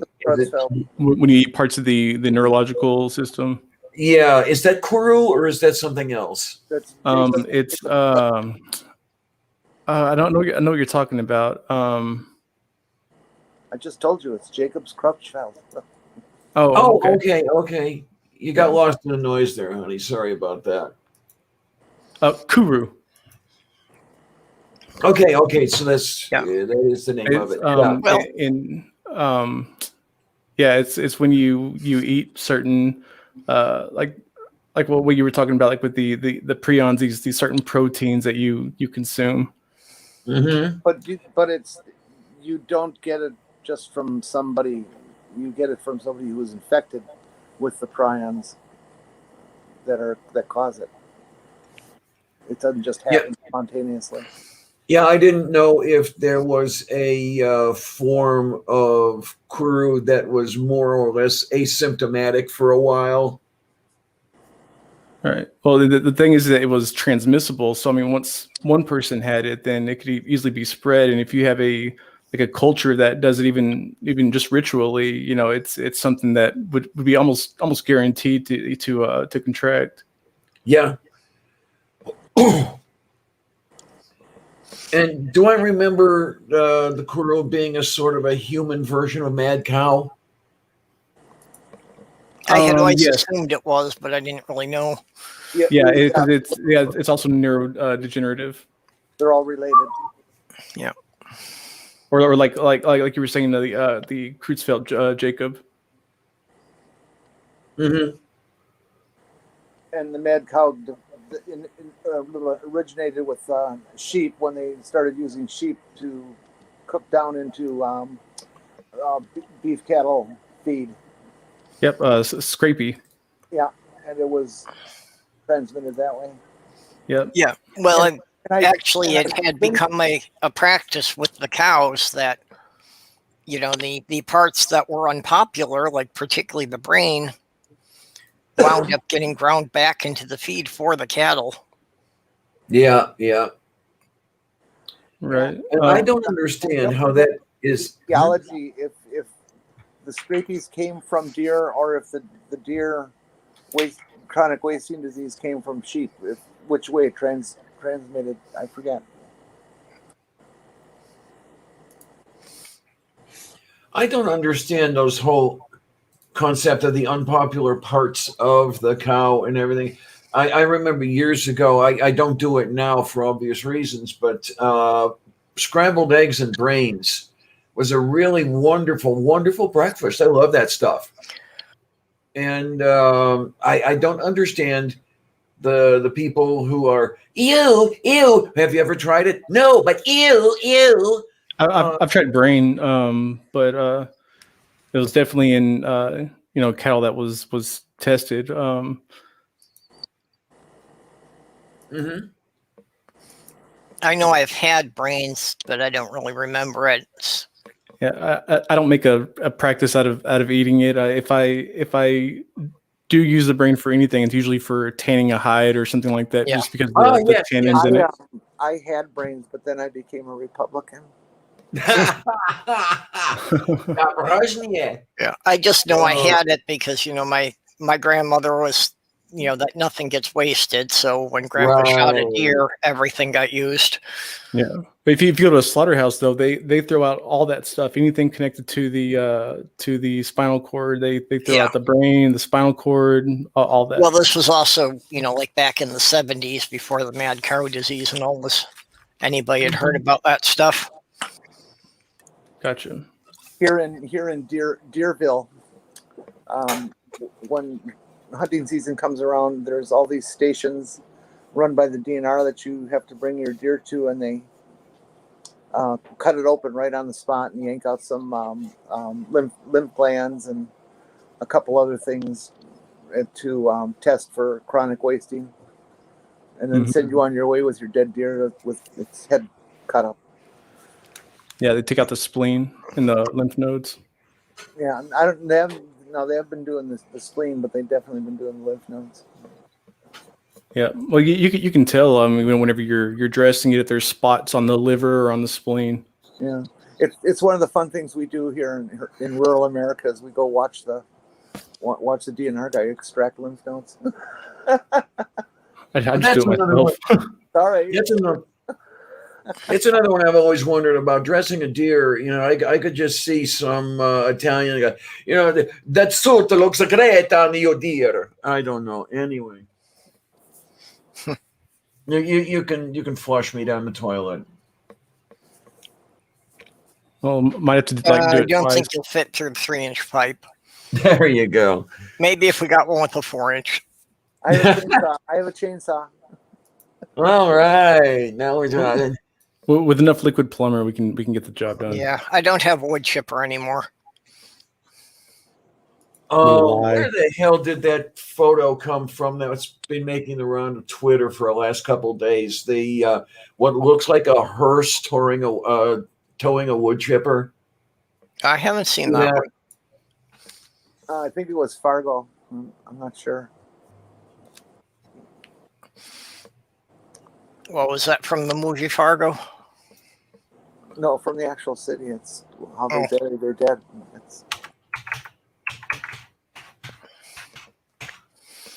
I don't know. It wouldn't bother working. me because, it gets the bodies reprocessed back into the, fertilizer again. So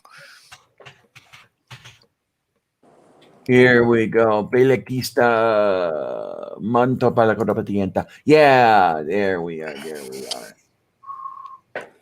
Did you just get the Holy Ghost or something? Yeah. Yeah, I have a side hustle as a Pentecostal preacher. I've been ticking rather a lot lately, and sometimes it's going on for long streams. So I'm sure if I had been brought up in a church that believed in such things, they would have thought I was speaking in tongues before I was diagnosed with the Tourette's. Either that or they think you have a demon, depending on how loud the music was. Yeah, there you are. There you are. Oh, what do we Whether or have not here? your Okay, Tourette's sure. Or whether or not your Tourette's tick was saying the word fuck all the time.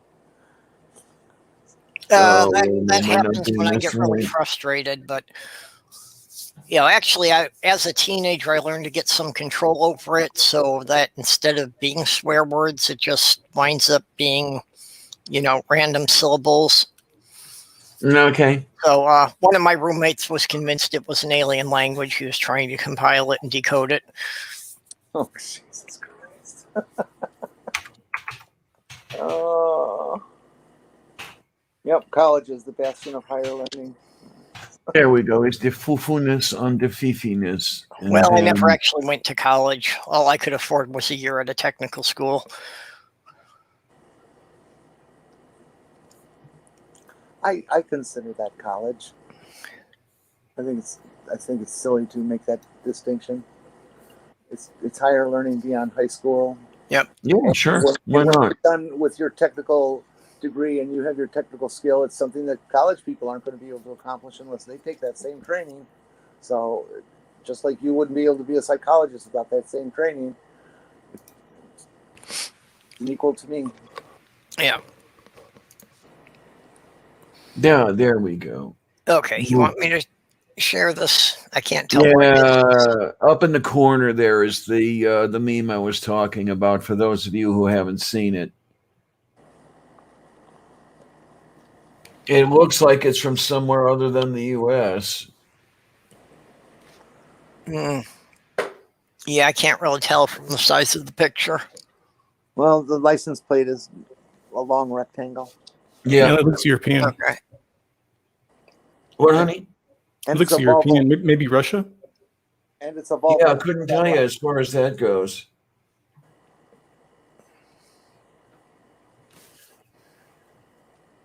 But yeah, that would pique my interest to see that going down the street. But my question is, where are they blowing the chunks? It looks like back I at the don't know. operator. You got to duck when you feed it. Seems like a lot of effort to get the body out of the back and then put it in the chipper. Mm-hmm. Maybe it's got a conveyor belt. You put it on and run away. When I was in high school, I used to think it'd be cool to have a hearse as my first vehicle. Harold and Maude. A friend of mine actually did buy one. He found one of those Cadillac hearses. I think he paid $1,500 for it. This was back in 74, 75, something like that. It was cool. Absolutely. Could you use it as a fuck truck? I really don't know, come to think of it. I can't remember back that far. He was not necessarily known as a ladies' man, so. You could have a fuck truck that serves gay and heteros, you know. Oh, my. Yeah, I had one incident of having sex in the back of a station wagon on the beach, and a police officer came up and tapped on the window. All righty. Did they know what you were doing? I think he figured it out before he got to the car, yes. I wonder what gave it away. I think just the idea of anybody being parked there after dark. Oh, yeah. Parked there after dark, you're doing one of two things. I got caught doing that, and it was before anybody got fucked, but it was definitely leading that way. I don't know how you could even see what we were doing with all the windows fogged up the way they were. Thought you were either doing that or hotboxing. Either way. We're down by Lake Michigan. We were watching the submarine races. That's funny. We were by Lake Michigan too. Yeah, watching the submarine races, right? Don't you know that? Submarine races? Hunting for gooey ducks. Submarine races are where you go down to the lake to watch people go down on tubes. Never mind. Yeah, I actually didn't learn about the submarine races until after that, because that was way back in my early years.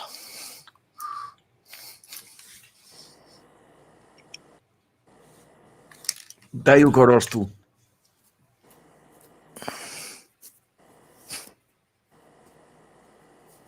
Oh, there you go.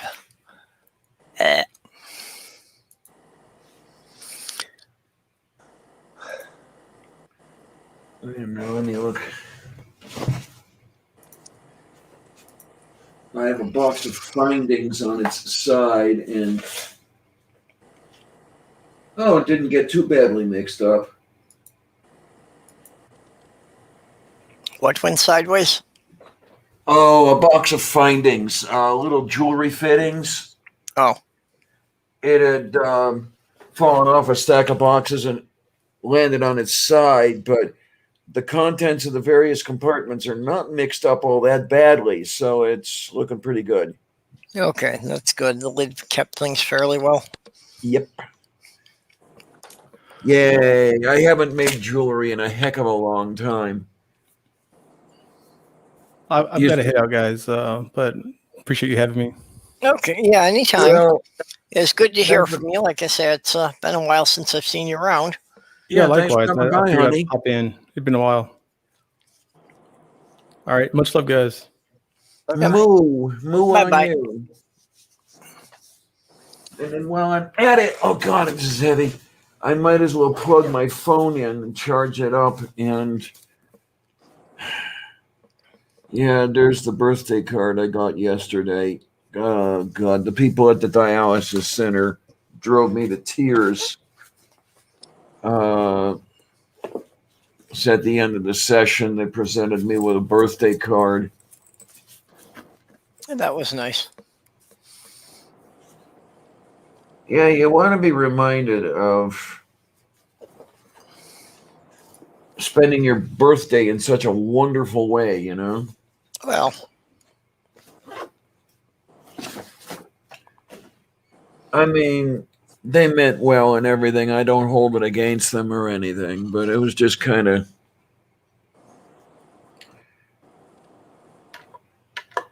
stuff. yeah, well, I could see from what you posted that, yeah, you weren't all that thrilled about the birthday thing in general. Oh, my, wait a minute now. I have to find... Where is my charging cable? I have to find my charging cable. Where did I put it? Okay, guys, what did I do with my charging cable? Have you seen it? In your charging accessories box? It is small enough that even a rather small cat could carry it away. Not Yeah. incriminating anybody, but Yeah, definitely not, Sylvia. Oh, jeez. It is that time, isn't it? Oh God, I always lose my stuff. I always put it somewhere and I forget where I got put it. not quite 2:00 here, Jen. Oh, I'm not Oh, going. here it is. I canceled all those appointments. Oh, okay. Yeah, I can hardly. I'm fiend. Yeah, well, that's. I figured you weren't doing the physical therapy. You certainly weren't going to be running on the treadmill today. Yeah, no, definitely not.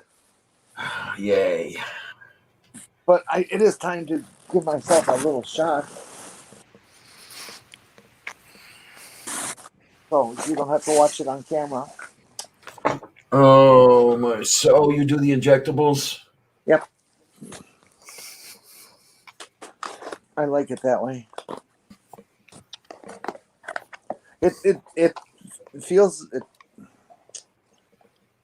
makes me feel like I'm in control. That it's my decision and all that. Are those the same as the diabetes needles, the real super fine needles? I believe so, but I don't know that for sure. It's virtually painless. Yeah, well, that's Yeah. I had to No, get used to giving my fiance injections every day, and the needles were basically like the size of a human hair. You inject it into, if you'll excuse the expression, a fat roll, right?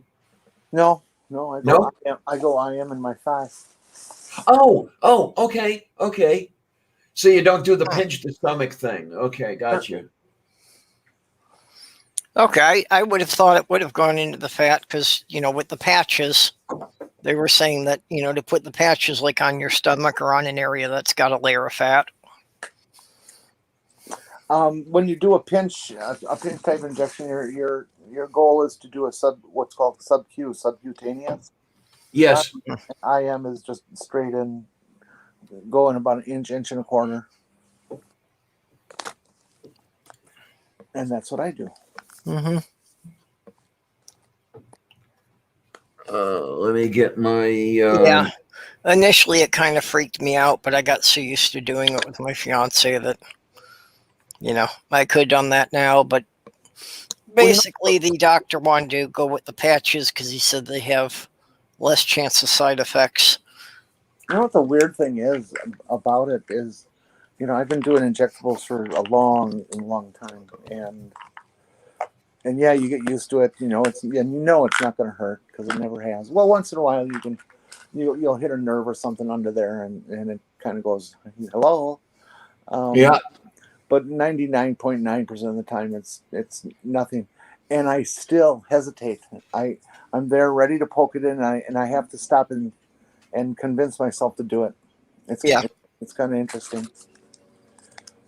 No, I can understand that. I mean, you are sticking a sharp metal object into your body. There should be something in your brain that makes you question this. Oh my! I wonder what the people with the hemodialysis go through, because the needles they use are quite a bit larger than the monoject, for the insulin or for the sub-Q or anything like that. Yeah. Well, I was wondering. Go ahead. Go ahead, Jenny. No, I beat you. Go ahead. No, I was just wondering if the needles for that are like the same ones they use for drawing blood, or if they have to be even larger than that. I really don't know. I haven't seen pictures or anything. I heard they're pretty much just a sharpened turkey baster. Okay, that would be fun. Oh, hi, Maya.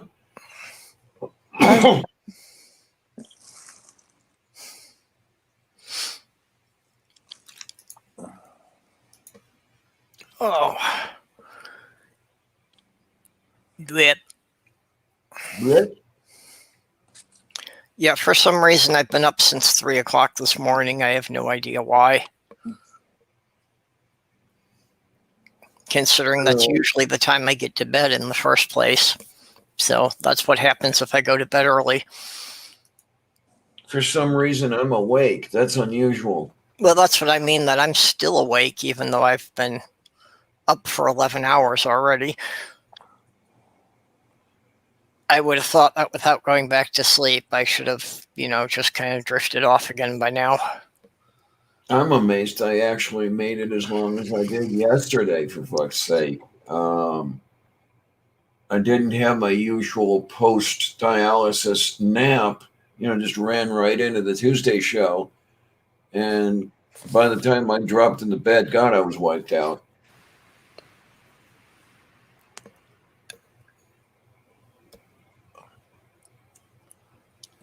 Yeah, my post-dialysis naps usually last about 9 hours. Yeah, usually if I'm up that early, I wind up having to lay down again because, I get little enough sleep when I actually stay in bed. But I generally don't do well with mornings. I don't have much choice anymore but to deal with mornings. Blah! I had to be up at 6 to bleed into a machine at 9. Yeah, but at least you can take a nap while you're in there.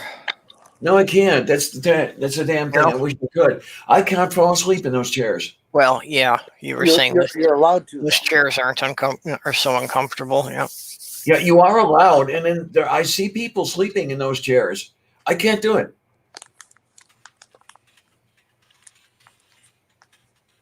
I would fall asleep. I could fall asleep anywhere. I'm very lucky that way. Except at night in my bed. It would be nice.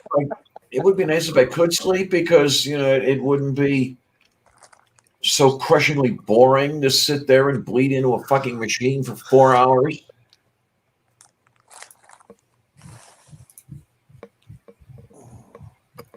Yeah. If you're stuck and can't get up for 4 hours, I would just as soon take a nap if I could. But I don't think I could either, mostly just because it's, it's in a place that's too exposed. There's people moving around. Uh-huh.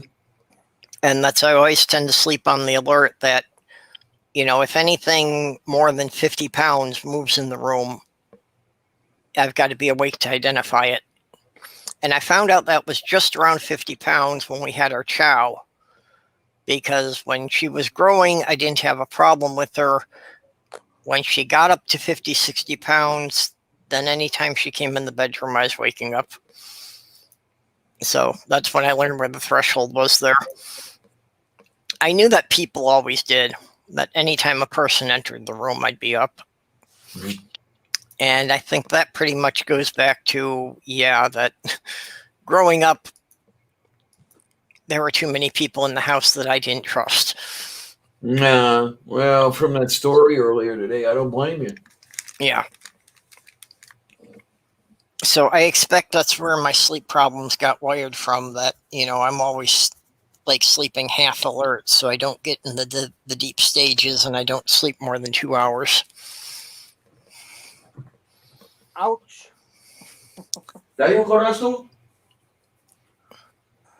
You okay?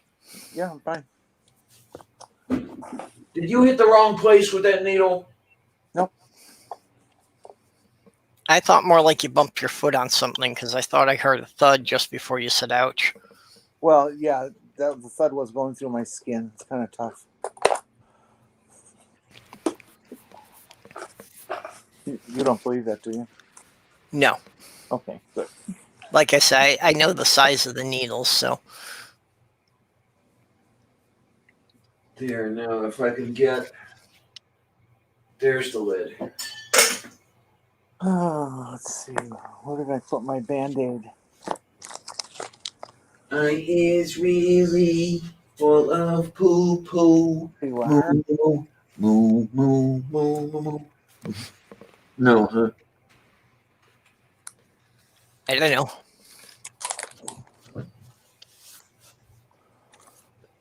Oh, let's see. Wait a minute now. That can sit out here. I want to get my Medicare card because I need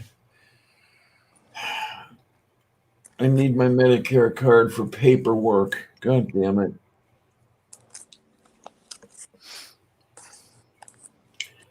And as soon as they send me the replacement Medicare card, I'll find the first one. I know that. I explained that to you. That's the gremlins.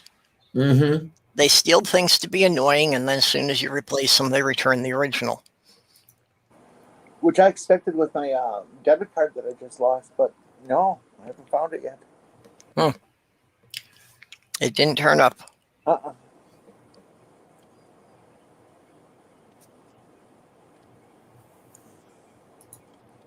Oh, I just realized. Eki. Oh, just I didn't get Jim's links into the description. Oh no, you horrible person. Yep, I gotta. Purple, whatever will we do with you? I don't know, set her on fire or something. I don't know.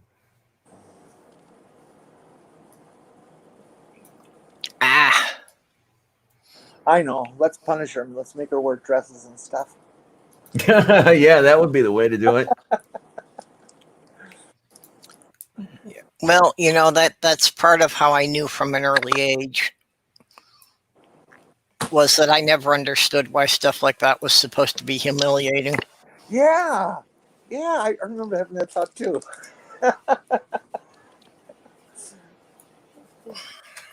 That sounds okay. Sure, let's do that.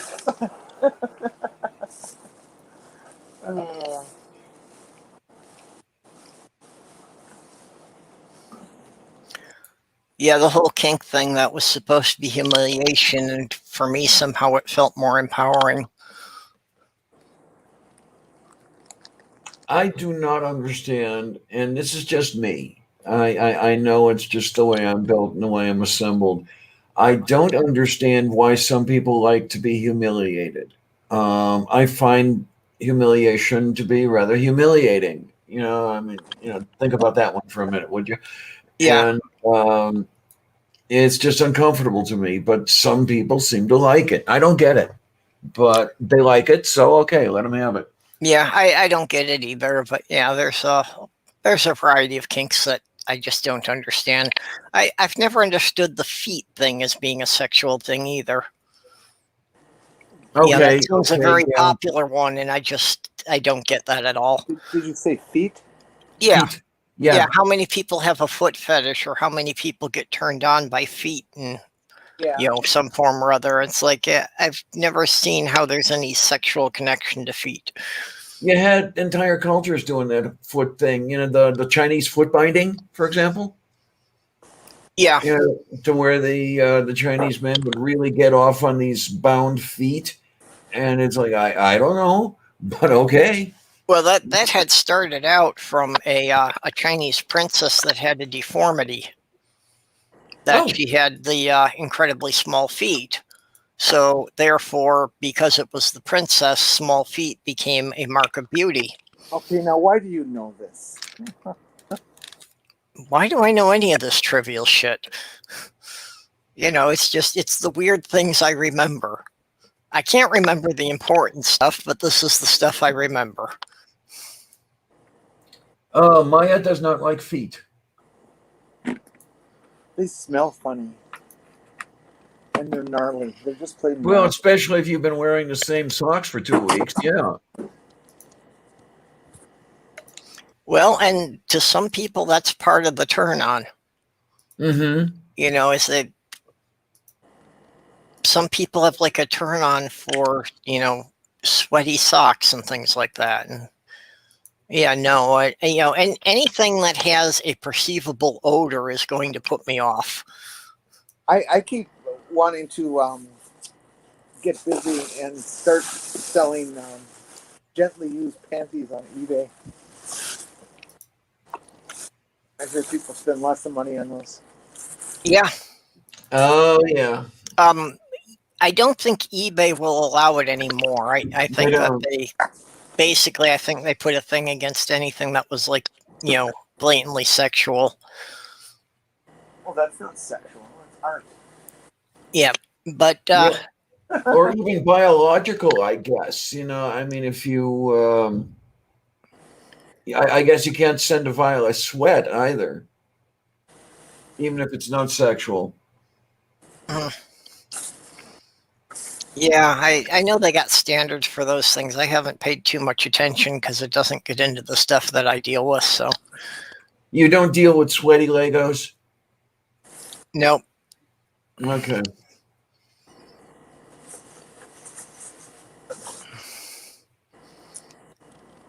Oh, Schubach. And Shoebark, that sounds like a 50s song.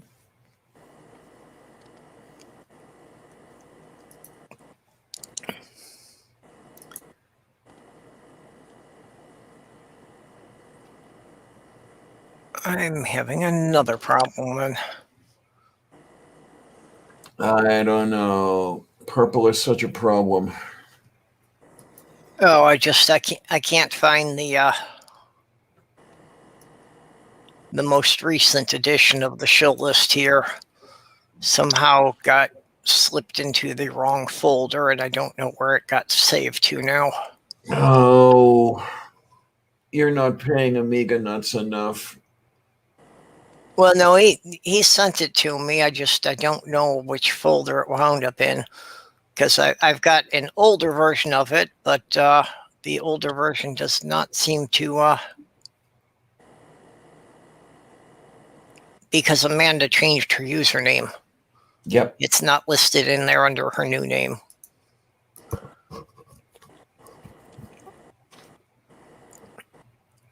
I got back.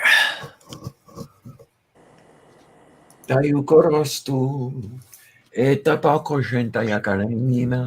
could always go back to my email and download it again.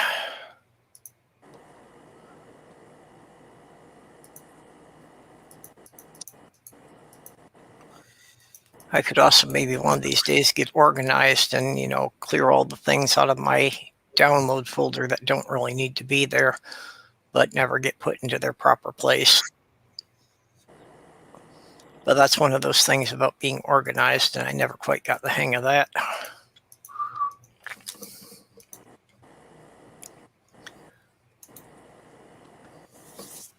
Ship.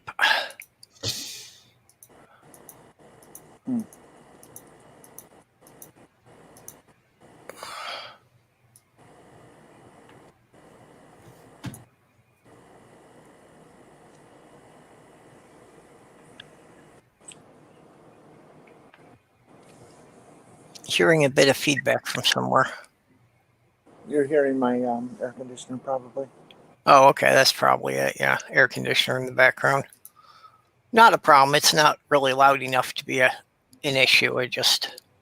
You're hearing my lifesaver in the background. Yeah. I'm pretty much done with summer. How about you? I don't want summer to end. Well, considering it started for us a month earlier than it should have, yeah, we've had our regular review of it. I detest winter.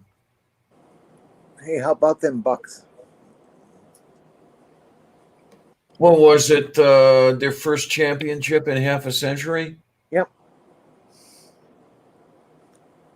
Yeah, I remember their first one. Already.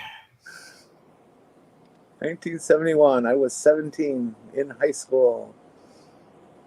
I was at the drama club was putting on a play. I think it was The King and I, and at the end of the play, they made the announcement that the Bucks just won the championship, and everybody cheered, of course.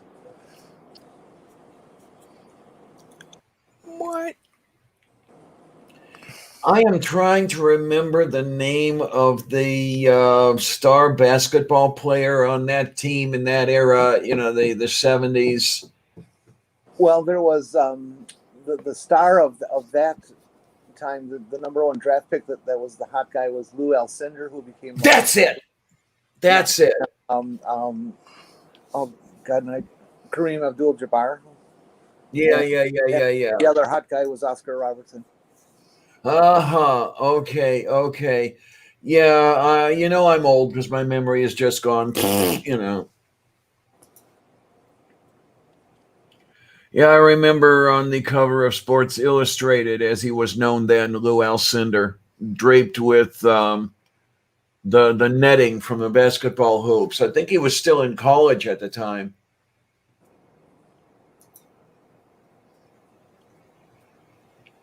Yeah. You two go on about sports ball for a while. I know nothing about it. Oh, I don't follow basketball at all.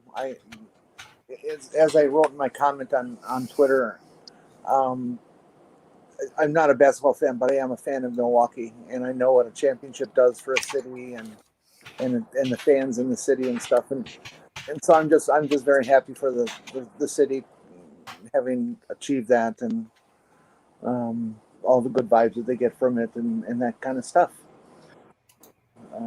The game itself, I find basketball quite boring. As far as sports goes, basketball at least, keeps generally a steady level of action. There's not as many lulls in the game as there are with most other sports. Well, it doesn't make my eyes bleed as much as soccer. I'll admit that. Oh, geez, and there it is. There's the Sports Illustrated cover I remember. 69. Yeah, that should have been his college years. Yeah, he was at UCLA. Second last year, maybe. There we are.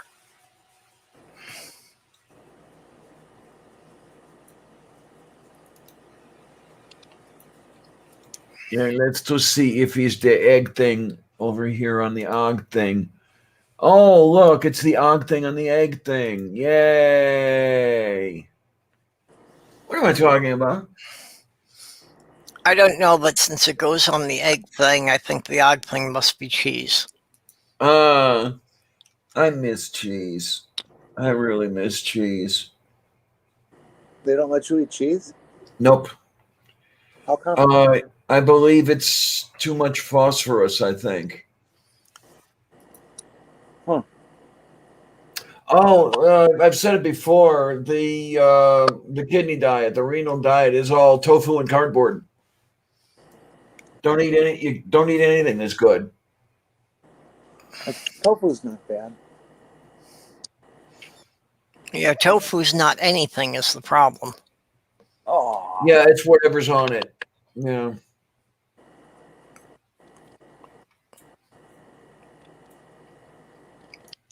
Okay, sorry, folks. I wasn't keeping up with the side chat because I was trying to find links for people.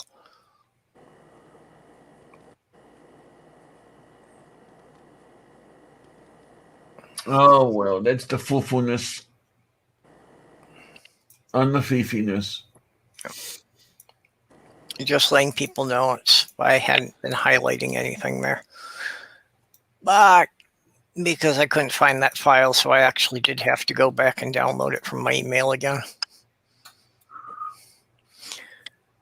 It's one of the things I hate about Windows that, whenever I download or save something, it's like, yeah, it seems to be kind of random which folder it sends it to. Oh, Mage, eggs, I can eat pretty much all I want. Eggs are okay? Yeah, which I really should have more eggs. Well, that's good. It's a good cheap source of protein. Yeah, and that's the point. Because they describe the dialysis procedure as taking the equivalent of 2 eggs of protein out of you every time it's conducted. Oh, okay. So you really need to be replacing the extra protein. Yeah, you do. And how many days a week do you have to go? 3. Yeah, I go Tuesdays, Thursdays, and Saturdays for 4 hours each. Mhm. Yeah, it's a beautiful way to spend your time. I try to think of it as going to work every day, but it just doesn't work. It's not the same. I had a very good friend of mine who was on dialysis, and he never knew either what happened, why he developed kidney disease. He was like a marathon runner type guy, black belt Okay. karate, marathon guy, just perfectly healthy, trim, and his kidneys failed. And it's like, what the fuck? And And he spent, at least a decade on dialysis. And then I don't know that I could take that. I think about it sometimes and it scares me. I don't know that I could take 10 years on dialysis. and then he got a transplant. Now he's doing just fine.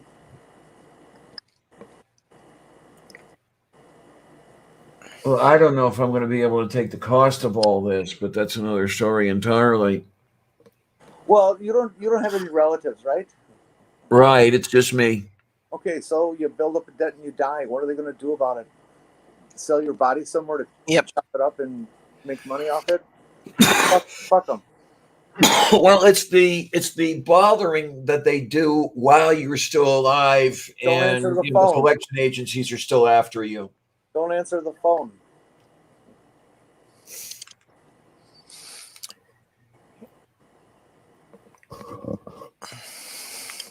Or you get a burner cell phone, and that's the number you use on all the credit cards. So you just never answer that cell phone because there'll never be anything on it you want to deal with. I think about keeping the other cell phone for that. I'm trying to decide. I have 2 phones right now. I'm trying to decide whether or not I want to get rid of one of them. That would save me $25 a month, but still. The other problem with it, though, is that some things have that phone number, the old phone number, and I don't know that they are out there. And I think the social worker at the dialysis place gave the transplant list my old phone number, and I didn't know it for a while. So, well, for one thing, if you've got a phone that you don't use very much, there are cheaper plans than the $25 a month. Because if you go on one of the plans that you just, buy minutes for, but you never use the minutes, like I've got one that I pay, it's basically like, like $50 a year to keep the phone active, and then I just buy minutes when I need them. okay. Yeah, I see what you're saying there.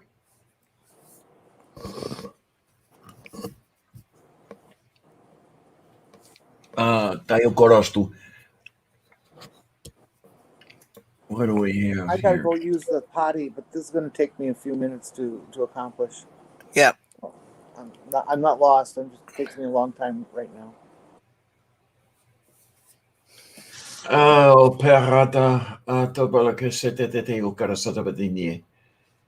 don't know. It would be a lot easier if all my pieces worked.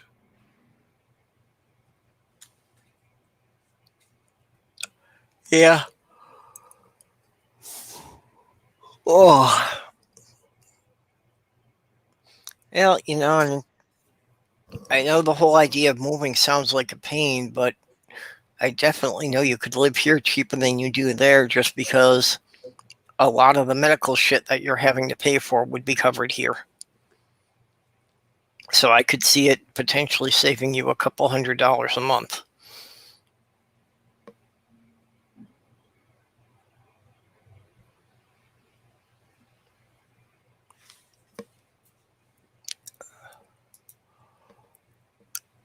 Oh. How about if I get sent into space? I think the commute for the dialysis would be a problem.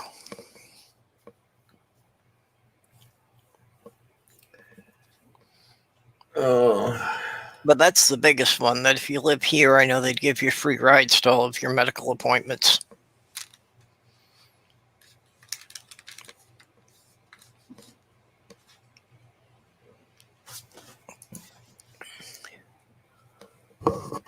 Oh. Mage says that you purple have the third best medical in the nation. I wonder who numbers 1 and 2 are. I'm just curious. Yeah, I was just saying that. I didn't really know quite where we ranked. I knew that since I moved here, basically everything's been covered. The only thing I've had any out-of-pocket expenses is when I refill my prescriptions. I pay $1.30 for each prescription. That's been it. Everything else has been covered. I don't have any co-pays for seeing the doctors or anything like that.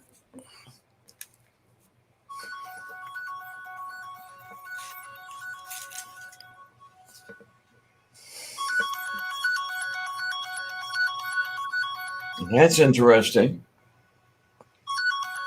And I've got an incoming call on the phone that I haven't given anybody the number for. Oh, so that's when you don't want to answer? Mostly it's just because the number's been reassigned, so it's people calling for someone I never met. Mm-hmm. I'm back. Ow, ow, ow, ow, ow, ow. Oh, stop hurting yourself. Yeah, when you just kind of tuck your leg up against something and it hurts. Yeah, that's, there's definitely something wrong there, because if it was just an infected bug bite, it shouldn't be hurting that much. No, it couldn't be.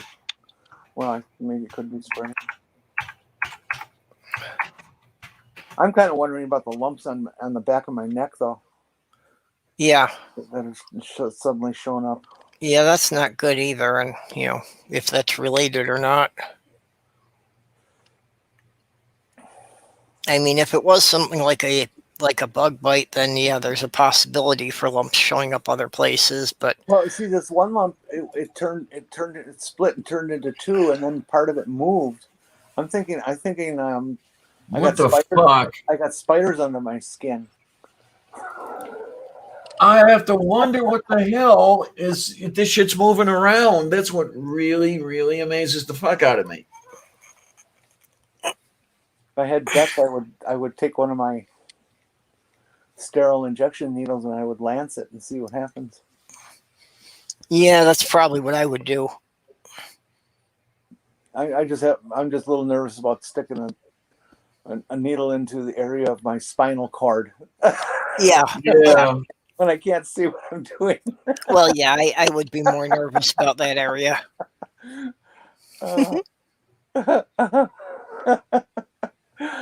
Okay, see you though. Let's do this. I can't walk. No, I'm not going to do that. Oh, fuck. You don't have any memory gaps, do you, that would indicate that you were abducted and had something implanted? Well, I did suggest that to the doctor when I wrote the letter that I think I've been taken over by aliens. Please help. Yeah, all right. Yeah, Dirty went there too. Fortunately, my doctor knows me well enough to know that I would be kidding. However, since she's not in this week and one of the other doctors got to read that, who I don't know, oh well. I get back. Oh.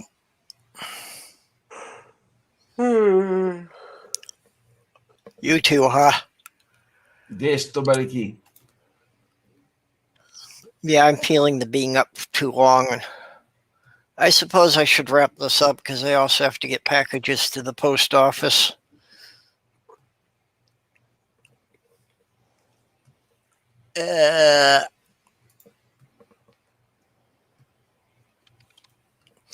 So, yeah, I suppose this is a good point to wrap it up.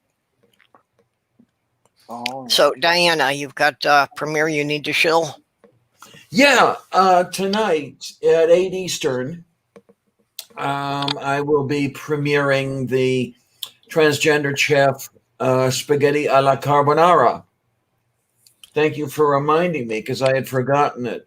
And yeah, it's sitting there waiting to be premiered. You can let's see if we can get you a link. Sound good? Well, if you put it out there. All right. Yep, I got it here. I just had to find where you had put it out. Oh, you have it? Okay, Yep. that is a good thing. That is a good, yummy thing and tasty. Yep, there we are. So, let me. Where is it now? Hang on. What do we have? Okay, there we go. I got the Oh, do you YouTube have link the in the chat there. Yep. Yay! Yeah, it's a little bit of me before my trip to the hospital, making up some yummy and tasty food. And then I've got another one, and then I can. Yeah, I have the one that I have to edit yet. It's the steak I grilled once I got back from the hospital, and then I can start shooting some new stuff. Maya thinks the Bible is bullshit. You're beginning to think that? I thought thinking that was kind of a prerequisite for getting into this community, so we've got to check with the gatekeepers again. Mm-hmm.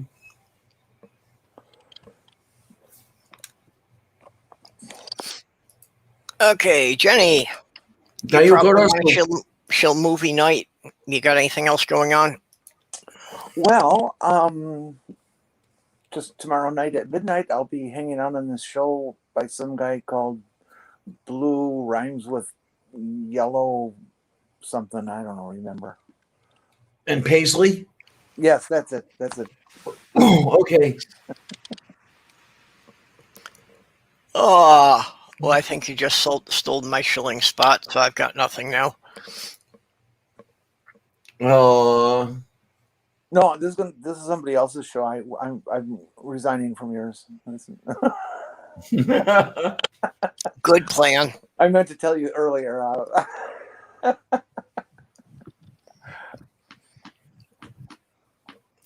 Oh. Yeah, Robert's got a point there. There, you just put that up. Yeah, the Bible's real. It predicted somewhere in the future something bad would happen, and it did. Yeah. Oh, it's like Nostradamus. Uh-huh. I think people have been mispronouncing that. I think it's no shit, dumbass. Uh-huh. Pretty much. I'll agree with you. I like it. Okay, well, I suppose, people, we'll see you all tomorrow night. Oh, boy. And I'll see as many of you as possible, I hope, tonight. Yep. And another what, 4.5 hours.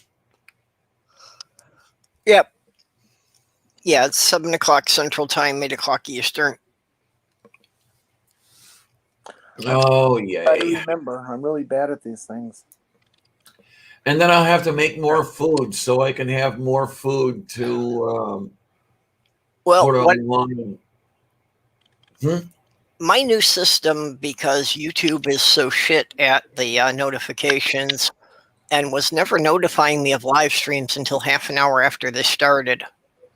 Yeah, huh? That, whenever anybody puts up a thing, when it comes up in my feed that somebody's going to be having a live stream, I'm saving it to a separate playlist for upcoming streams. Oh, okay. Because that way I can sort them by date and time, and then I can just go to that list and it will always show me whichever channel has one coming up next. Hey, I like it. Or I can see all of the ones that are going to be happening in the next day. That is foo-foo. I like that. Yeah, well, like I say, I had to come up with something because depending on YouTube to actually tell me when people were doing these things just wasn't working. I know Neil would always complain at me that he would get the notification of my streams like half hour, as you said, half hour after they started. And that's been for what, maybe a couple of years already. I mean, YouTube really sucked at that notification thing. Well, it has been for a couple of years, and it was particularly ticking me off when they would send me a stream a half hour after a premiere started, and it was a 15-minute premiere. So, you know, literally the show would be over before I realized it had begun. Oh, my. And there's nobody there to take your call, nobody to hear your complaint. It almost sounds like they really don't give a shit, you know? If you have less than 500,000 subscribers, no, they don't care. All you'll ever get is responses from a bot. Mm-hmm. Did you guys hear what Jeff Bezos said yesterday in his news conference after the flight? No, what? He said, and I paraphrase here, I'd like to thank all the customers and employees of Amazon for having paid for this. Oh, that one. Yeah. You're welcome, Jeff. And he was blind, and he was blind to why people were upset with that. Just, so, you know, dude, I don't get it, really? Yeah, so he hasn't been paying any attention at all to all the things about the Amazon workers. And, well, obviously he has been paying attention because they've actively been using union-busting tactics. They've been trying everything to prevent the warehouse workers from organizing in any fashion. Yeah. And this is the guy that essentially killed brick and mortar bookstores. And this is one of the things I really hold against him. I mean, as well as mistreating the people who work for him. I can't go into a bookstore anymore and find anything worth reading because of him.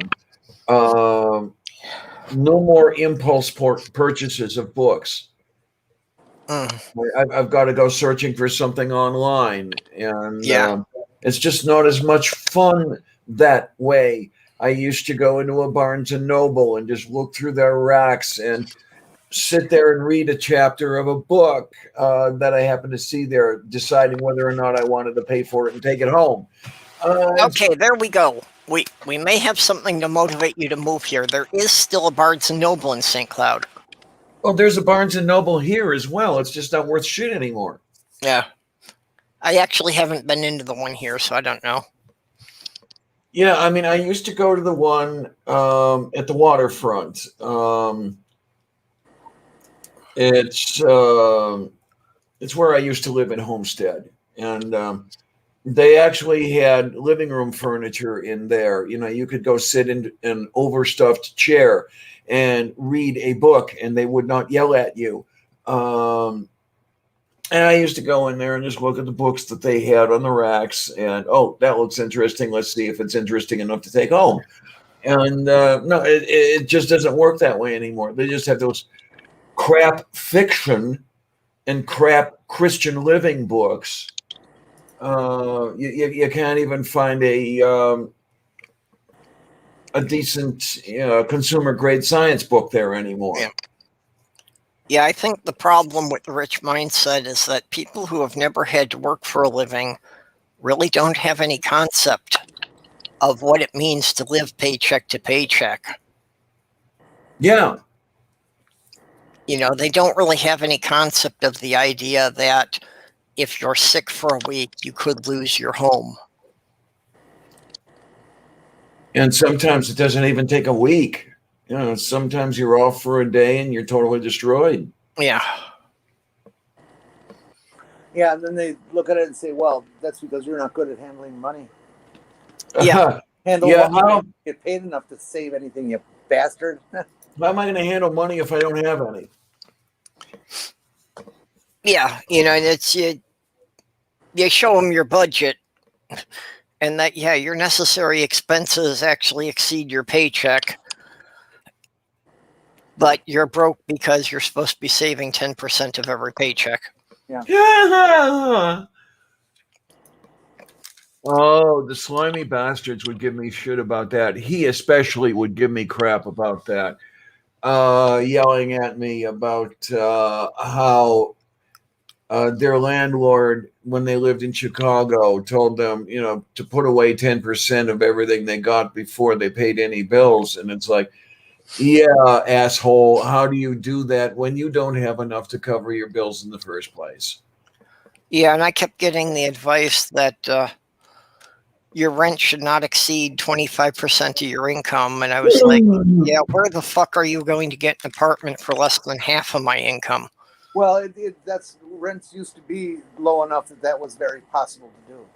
And it's not now because the landlords have just gone fucking Yeah, crazy. well, it never has been at any time in my life, not since the 80s. Yeah. There's been no point in my adult life that I could have ever gotten even a studio apartment for less than half of my income. So the only way I ever made it through was, like by having a roommate to share the expenses or something like that.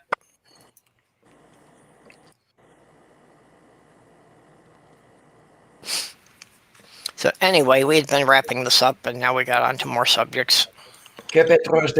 Yeah, we'll have to write some of this down for subject for the next show. What were you saying, Jenny? You broke up there. I said I'll be quiet. Okay, well, I will hit the red button here then and say goodbye, everybody. We'll see you tomorrow night. Have fun, kids. Love you, chat.